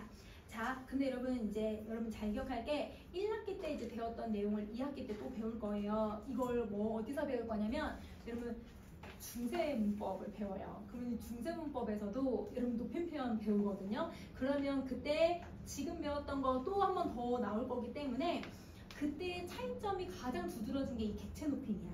지금은 선어말 어미 있어 없어? 없지. 근데 옛날에는 선어말 어미가 있어. 그거 구분할 수 있어야 되거든. 그러니까 여러분 지금 배운 거 시험 끝나고 잊어버리면 안 되고 이거 배운 거 여러분 2학기 때 중세문법 가서 또 배운다고 생각해줘야 돼. 알겠죠? 자, 그러면 여러분 그 아래 여러분 높임말로 바꾸는 거 한번 해보자. 자, 이 네 개가 대표적인 여러분 우리 객체 높임의 서술어인데요. 자, 우선 여러분 주다를 여러분 어떻게 여러분 바꿔야 될까요? 드리다. 선생님께 혹은 부모님께 드리다. 자, 데리다는 모시다. 모시다. 자, 그럼 묻다는 아까도 얘기했듯이 얘들아 여쭙다. 여쭙다. 이거. 그 다음에 보다는 배다랑 여러분 두 가지 있다고 생각하는데 뵙다 이거는 둘 다 써도 돼. 배다로 써도 되고 뵙다라고 써도 된다. 이렇게 동요 네 가지 있어요. 자, 그러면 여러분 이제 뒤에 가서 마지막 높임인 상대 높임법을 한번 정리 한번 해볼게. 이런 이제 상대 높임법은 우리가 일상에서 많이 쓰는 표현이기는 하지만 암기할 게 사실 제일 많아. 그래서 여기 선생님이 어미를 그래도 좀 쉽게 얘들아 찾아내는 방법들을 암기하는 방법을 알려줄 테니까 요거 한번 쭉 암기할 수 있어야 돼. 자, 우선 상대 높임법은 누굴 높이냐면 여러분 상대를 높여요. 그 상대가 누구냐면 듣는 사람, 청자를 높이죠. 청자를 높여요. 자, 그러면 말하는 사람이 듣는 이에 대해서 여러분 얘는 특이해. 상대 높임법이지만 높이거나 낮추는 방법까지 설명을 하는 거야. 자, 여러분 선생님 지금 수업 시간에 두 가지 말을 혼용해서 써요. 그래서 이렇게 높임 표현을 쓰기도 하지만 여러분한테 하는 거야 라고 해서 이런 낮춤말도 쓰거든요. 그러면 두 가지 방법이 모두 다 상대 높임법이라고 생각을 해야 돼. 낮춤말 해야 돼요. 여러분 높임말. 그러면 여러분 이렇게 높이거나 낮추는 말을 상대에 따라서 다르게 쓴다는 거지. 그러면 선생님이 여러분한테는 선생님이라고 불리잖아요. 근데 만약에 선생님이 아는 이제 그 다른 선생님들이 있거든? 그럼 그 선생님들은 그럼 이제 이 선생 이렇게 불러. 왜냐면 나보다 나이가 연배가 더 많으신 분들이 있거든? 그러면 여러분 이 선생 이렇게 부르면 아, 네. 그러면 내가 높임말이 달라지는 거죠. 그래서 똑같은 대상이어도 누구한테 말하냐, 누구한테 듣냐에 따라서 달라질 수 있다는 거야. 자, 그럼 보자. 이러면 얘는 뭘로 구분을 할 거냐면 종결 표현으로 달라지는 거예요. 종결 표현은 여러분 영어에서도 평서문, 의문문, 명령문, 청유문, 감탄문에 따라서 여러분 달라지죠. 어떻게 쓰는지에 달라지는 것처럼 우리는 이 종결어미에 따라서 달라질 거야. 아까 얘들아 우리 서술어 만들어내는 방법에서 어간에 종결어미 붙이는 거 있었지. 그걸 뭐라고 했더라 얘들아? 종결형.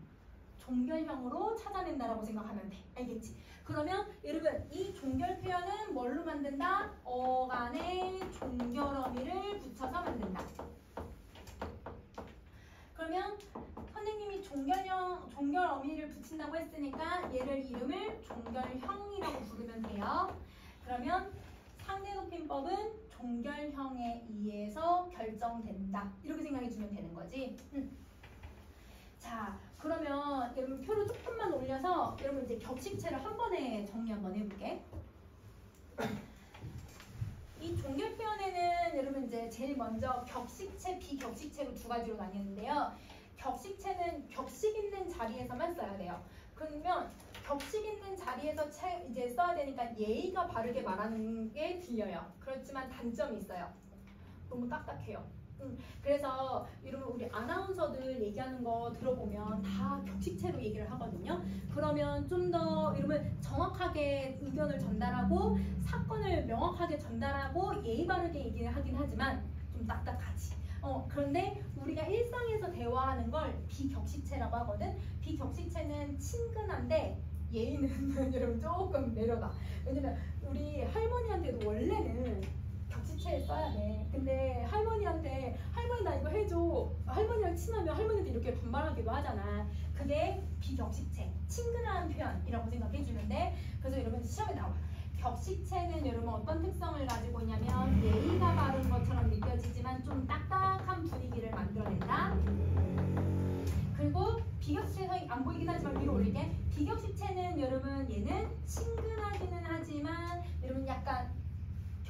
너무 없죠. 예의가 조금 세모 선생님 표시할게요. 그래서 친근한 표현이다라고 생각해주면 돼. 자, 여러분 그러면 제일 여러분 선생님이 위에 써놓은 애들이 제일 여러분 높임의 요소가 제일 강한 거, 가장 높이는 방식이라고 생각해 주시면 돼요. 그래서 여러분 선생님 여기서 각각 두 줄씩 쓸 거예요. 자, 우선 얘를 하십시오체라고 해요. 이 하십시오체는 다른 말로 뭐라고 하냐면 아까 얘기했듯이 가장 높이는 방식이라서 아주 높임체라고도 불러요. 아주 높임체.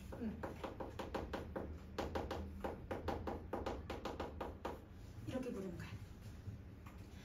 자, 그러면 하십시오체는 대부분 이제 아나운서들이 얘기하거나 아니면 방송에서 얘기를 하거나 격식 있는 자리니까 아니면 강연에서 이야기를 하거나 아니면 여러분 우리가 군대에서 많이 쓰죠. 그래서 여러분 선생님 저번 주에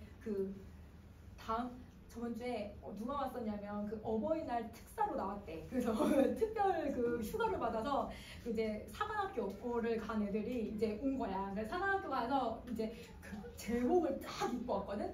근데 제복을 입고 오면 육군사관학교 제복이랑 경찰대 제복이랑 그 다음에 이제 공사 제복 딱 입고 오거든요, 애들이. 그럼 입고 오면 그 선생님이 개인적으로 봤을 땐 공사 제복이 제일 예뻐요. 자, 그래서 공사 제복 쫙 입고 이렇게 온 거야. 근데 얘가 키가 거의 190이 넘어. 그러니까 키도 크고, 그러니까 제복이 멀리서도 우와 멋있다 이렇게 생각이 들었는데 얘가 제복 입고 자랑하려고 막 이렇게 온 거야. 선생님한테 와가지고 선생님 자기 특별휴가 받은 시험 기간에 너무 힘들고 맨날 방 청소하고 힘들고 막 이러면서 막 하소연을 하는 거야. 그래서 그 막 들어주다가 얘가 와가지고 말을 하는데 내가 너무 어색한 거 뭔지 아세요? 왜냐면 얘가 하십시오체를 쓰거든요. 선생님 제가 왔습니다.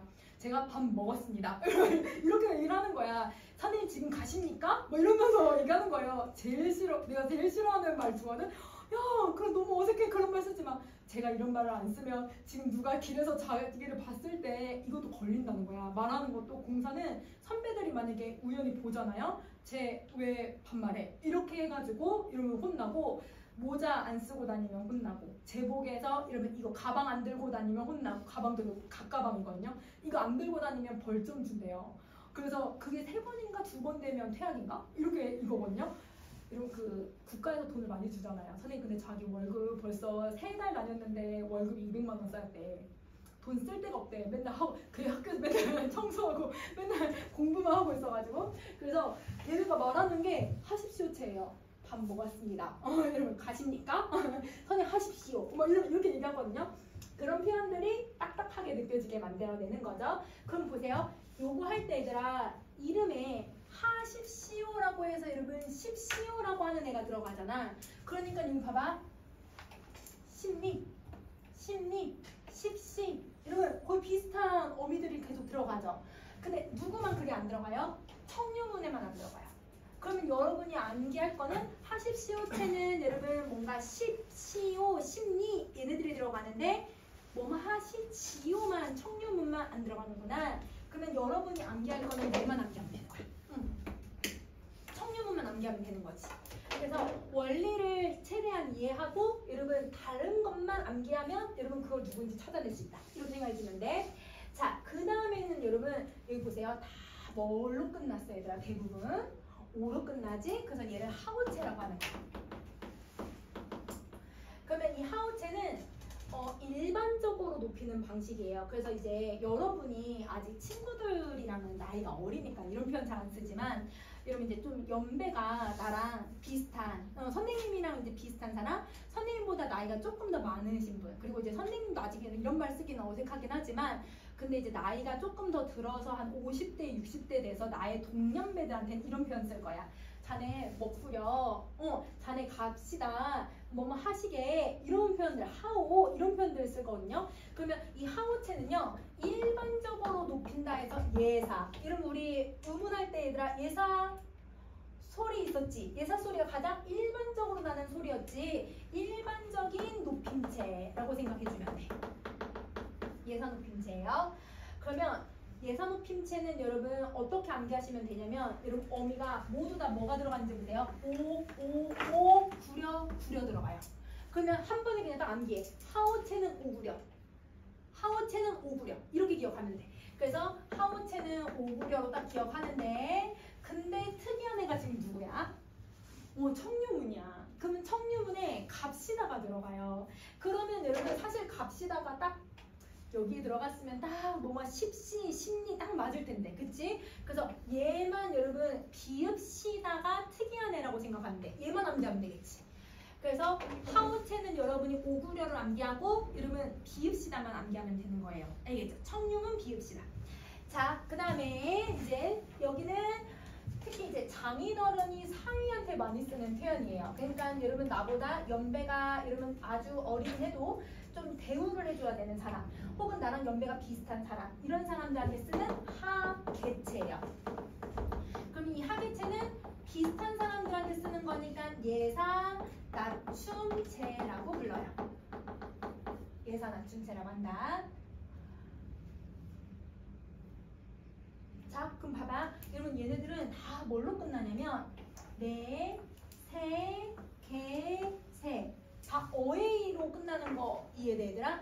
그래서 하계체가 딱 들어가니까 어에이로 끝나는 거야. 그럼 어에이로 끝나면 바로 구분하면 되고, 그러면 여러분이 특별하게 암기해야 되는 건 두 가지만 암기하면 되겠다. 의문문하고 여러분 그 다음에 능구먼이라고 하는 감탄문만 암기하시면 돼요. 그래서 얘가 뭐뭐 하는가, 뭐뭐 하나 이거 암기하고, 능구먼이라고 하는 여러분 감탄문 특이한 애만 암기해주면 된다.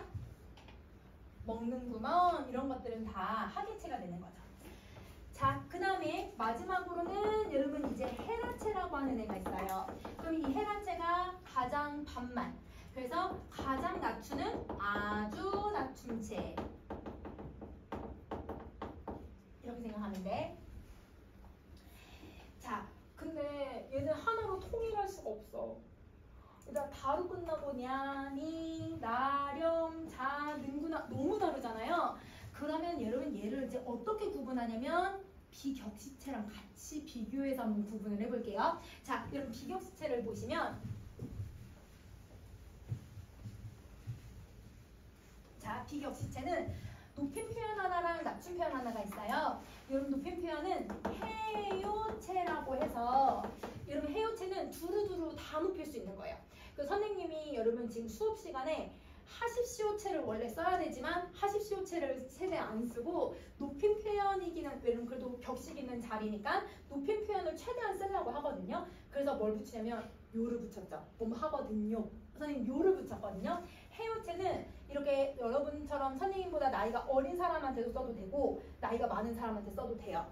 두루두루 써도 된다고 해서 얘를 두루 높임체라고 하는 거예요. 두루 높임체라고 한다. 그러면 여러분 보세요. 얘는 여러분 지금 맨 끝에 다 뭐가 붙었는지 한번 봐봐. 그렇지, 요걸 붙여. 그러면 여러분 자, 해요체는요.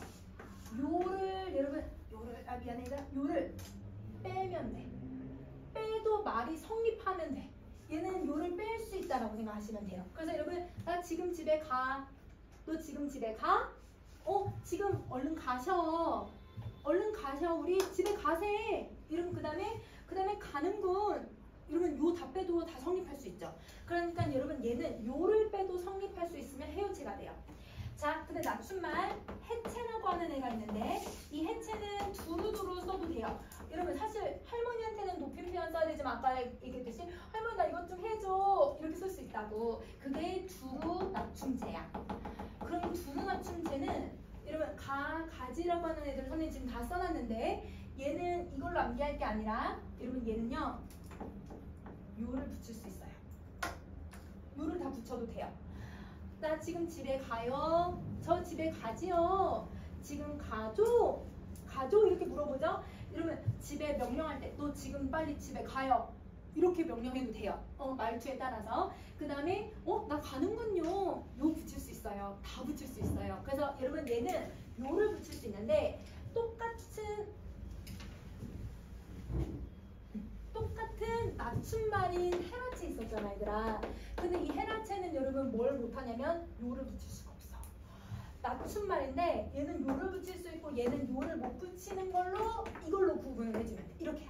그러면 여러분 간다요 란 말 쓸 수 있어요 없어요? 못 쓰죠. 이러면 가냐요 안 되죠? 가니요도 안 되고 그 다음에 가거라요, 가렴요, 가자요, 그 다음에 가는구나요 다 요거 붙여요. 그래서 여러분 헤라체는 그러면 여러분 어미로 구분하는 게 아니라 딱 봐도 여러분 이거 낮춤말인지 높임말인지 알 수 있지. 근데 낮춤말인데 근데 요를 못 붙이네? 그러면 헤라체. 낮춤말인데 요를 붙일 수 있네? 그러면 이거는 해체. 이렇게 구분해주면 되는 거야. 알겠지? 자 그러면 해요체는 요를 뺄 수 있다고 했죠? 그러면 여기서 조심할 건 아까 맨 위에 있었던 여러분 우리 가시지요 할 때 청유문 있잖아요. 거기 요만 조심하시면 돼요. 가시지요는 하나의 어미거든요. 근데 얘는 요가 뺐다 붙였다 할 수 있잖아 얘들아. 그치? 이 요를 뭐라고 하냐면 얘를 보조사라고 해. 높임의 보조사. 그럼 정리. 여러분 여기서는 문법을 높일 수 있는 방법이 두 가지가 있네. 여러분 아까 했던 종결어미를 가지고 높일 수 있고요. 종결어미를 가지고 높이거나 낮출 수 있고 두 번째는 여러분 누구로 할 수가 있냐면 높임의 보조사. 요. 높임의 보조사 요. 그러면 여러분 학교 시험이든 수능 문제든 여러분 저 높임의 보조사 요를 이런 어미로 물어보는 경우가 많거든. 그럼 여러분 그거는 어미다 아니다. 어미가 아니야 얘들아. 저거는 뭐라고 생각해야 되냐면 여러분 보조사라고 생각을 해줘야 돼. 자 그러면 여러분 선생님이 상대 높임법까지 다 했어. 그러면 이제 이거를 문장 안에서 어떻게 찾아야 되는지 그것만 정리하고 한번 끝내보자. 자 여러분 다음 페이지 7쪽으로 가시면 선생님이 문장 하나 예시를 써놨거든요. 자 이 예시를 보기 전에 여러분 이렇게 한번 해보자. 문장이 얘는 선생님이 되게 직관적으로 찾기 쉽게 써놓은 거고 근데 학교 선생님은 그렇지 않겠죠? 수능도 마찬가지고 여러분 모의고사에서나 선생님들께서는 문장 성분을 생략을 시켜요. 문장 성분 생략해도 되거든요. 그래서 생략을 시켜가지고 문제를 내기도 하니까 그러면 그럴 때 어떻게 찾아야 되는지 그 순서를 한번 정리 한번 해볼 거야. 자 우리가 높임을 찾는 순서예요. 높임을 찾는 순서. 제일 먼저 여러분 내가 높여야 되는 사람을 먼저 한번 찾아보자. 높일 사람. 그래서 높일 사람을 찾아서 동그란 표시를 그냥 딱 해버려. 자 그러면 높일 사람을 찾았으면 동그라미 표시가 되어 있잖아요. 그러면 그 뒤에 오는 여러분 그 표지를 한번 구분을 해볼 거예요. 그러면 무조건 동그라미 뒤에, 즉 높일 사람 뒤에는 어떤 표지가 오거든? 그럼 표지가 뭐냐면 표시해주는 부분. 표시해주는 부분 누가 올 수가 있냐면 여기 동그라미 뒤에 여러분 깨가 와. 그러면 여러분 이 문장은 무조건 무슨 높임이 쓰였다고 생각하면 될까? 객체 높임 쓰였다고 생각하면 돼. 그러면 이거는 무조건 객체가 쓰인 거고 뒤에 얘들아 표지 깨서가 왔어. 깨서가 오면 이 문장은 무조건 주체 높임이 들어가 있구나 라고 생각해야 돼. 자 그 다음에 을을이 들어가 얘들아. 그러면 여러분 내가 높여야 되는 사람 뒤에 을을이 들어갔네. 얘도 무조건 문장에 객체 높임이 들어가 있구나 이렇게 생각하시면 되고요. 그 다음에 뒤에 쉼표가 오는 경우가 있어요. 엄마 쉼표, 아빠 쉼표. 그러면 여러분 쉼표를 썼다는 건 뭐 한 거야? 부은 거잖아. 청자를 설정했기 때문에 문장에 무조건 상대 높임법이 들어가 있는 거예요. 자 마지막 여러분 혹격조사를 넣을 거예요. 여러분 혹격조사를 넣으면 아야 여 이어 였거든요. 아야 여 이어를 넣으면 이것도 뭐 하는 표현이지 얘들아? 부르는, 그치 상대야. 그래서 부르는 표현이니까 문장에 무조건 상대 높임이 들어가 있는 거다. 그러면 여러분 얘네들이 생략만 안 되면 이거 가지고 문장에 무슨 높임이 들어갔는지 바로 찾아낼 수 있는 거지. 그리고 나서 여러분 세 번째 객체가 들어갔으면 객체 높임 선어말 어미를 만드는 특성이 찾으시면 되는 거예요. 주체가 들어가 있다고 찾았잖아? 그럼 주체를 만드는 높임 요소 찾으시면 돼요. 그러면 해당 높임 요소 찾기. 이렇게야. 자, 그러면 우리도 한번 해보자. 그러면 여러분 여기 첫 번째 문장 얼른 읽어보면 여러분 내가 높여야 되는 사람 세 사람 있어야 될 것 같아. 어머니, 아버지, 할머니 이렇게 동그라미 표시하고 그러면 어머니 뒤에 무슨 표지가 왔어요 여러분? 쉼표 왔으니까 엄마한테는 무조건 여러분 무슨 높임이 있어야 돼요? 상대가 써야 돼요. 그럼 여러분은 이 문장에서 상대를 찾아야지 근데 여러분 상대 높임은 뭐만 찾으면 돼? 종결어미 찾으면 되거든. 여러분 종결어미 얼른 한번 찾아봐. 계십니다. 이러면 신이 들어갔어. 그러면 여러분 이걸 무슨 체라고 한다고? 하십시오체라고 하죠. 그래서 여러분 이 하십시오체는 상대 높임인 엄마를 높이는 거예요. 이렇게 찾으면 되고. 자, 그 다음에 아버지께서라고 하는 표지가 들어갔네. 그러면 아버지한테는 무조건 무슨 높임만 써야 돼? 주체 높임을 쓰는 거야. 그러면 여러분 주체 높임을 만드는 건 많았는데 여러분 누구가 있었지 얘들아?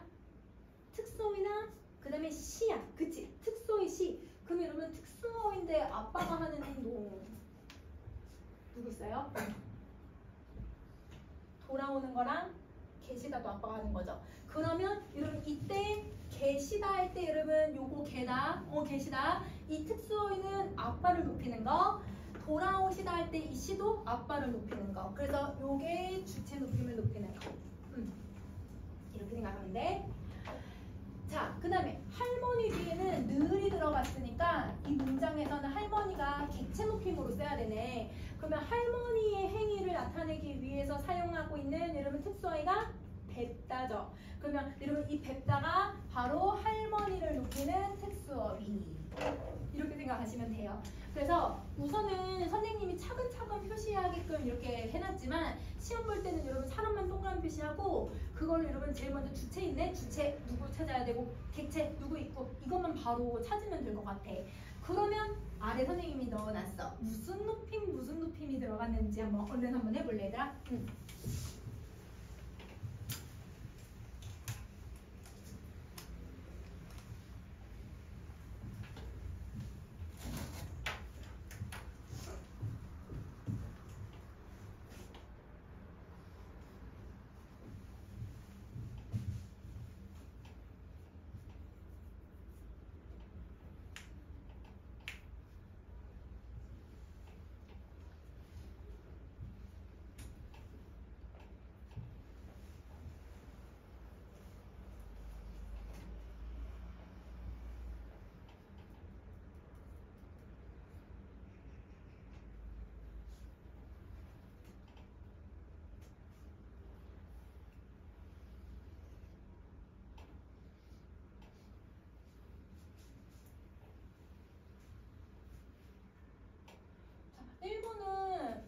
채윤아에서 이름을 부르는 표지가 들어갔잖아. 높이는 사람은 아니지만 근데 이렇게 이름을 부르는 표지가 2개나 들어가면 이거는 상대야. 그래서 상대는 높임도 있고 낮춤도 있다고 생각해줘야지.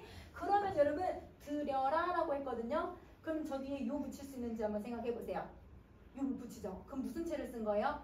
헤라체를 썼어요. 그러면 상대 높임 헤라체를 써서 채윤이를 낮춰주는 거고, 그 다음에 여러분 또 표지 하나 더 있죠? 깨. 그러면 깨는 문장에서 무조건 뭐가 있어야 돼? 객체 높임. 그래서 들이다 라는 말이랑 연결을 시켜주면 되는 거야. 자, 그 다음에 2번째는 선생님 뒤에 표지 들어갔네. 그럼 선생님한테는 무슨 걸 쓸 거? 상대. 그러면 여러분 상대 맨 끝에 갔더니 하셨습니다 라는 말 썼거든요. 여러분 비읍니다 이거 씁니다 썼으니까 여러분 요거 뭐 누구라고 해주면 돼? 하십시오체야. 맞아. 그래서 여러분 얘는 하십시오체를 가지고 선생님을 높이고, 자 엄마 뒤에 깨서 부모님 뒤에 깨서 들어갔으니까 주체 높임 들어가죠. 그러면 여러분 주체 높임은 특수어휘 아니면 여러분 누굴 써야 돼? 시를 써야지. 그럼 여기는 특수어휘는 없지만 시는 있다. 어디 있어? 시 축약되어 있죠. 그래서 요게 들어가요. 자, 할머니 뒤에 를 들어갔으니까 무조건 객체 높임 쓰였네. 그럼 이 할머니를 높이는 건 무엇이다. 이렇게 정리해주면 되죠. 그래서 여러분 특수어휘는 여러분 주체에서 쓰이는 거랑 객체에서 쓰이는 게 다르기 때문에 이걸로 구분하면 된다 라고 생각해주면 될 것 같아. 자, 여러분 요거 여기까지 공부하고 시자랑은 다음 시간에 하면 여러분 문법유선 선생님 2주 동안 정리 다 할 수 있을 것 같아. 그래서 요거는 복습 한번 해서 오자 얘들아. 그럼 개인면 시간에 시험 볼 거야. 알겠지? 자, 오늘은 여기까지 합시다.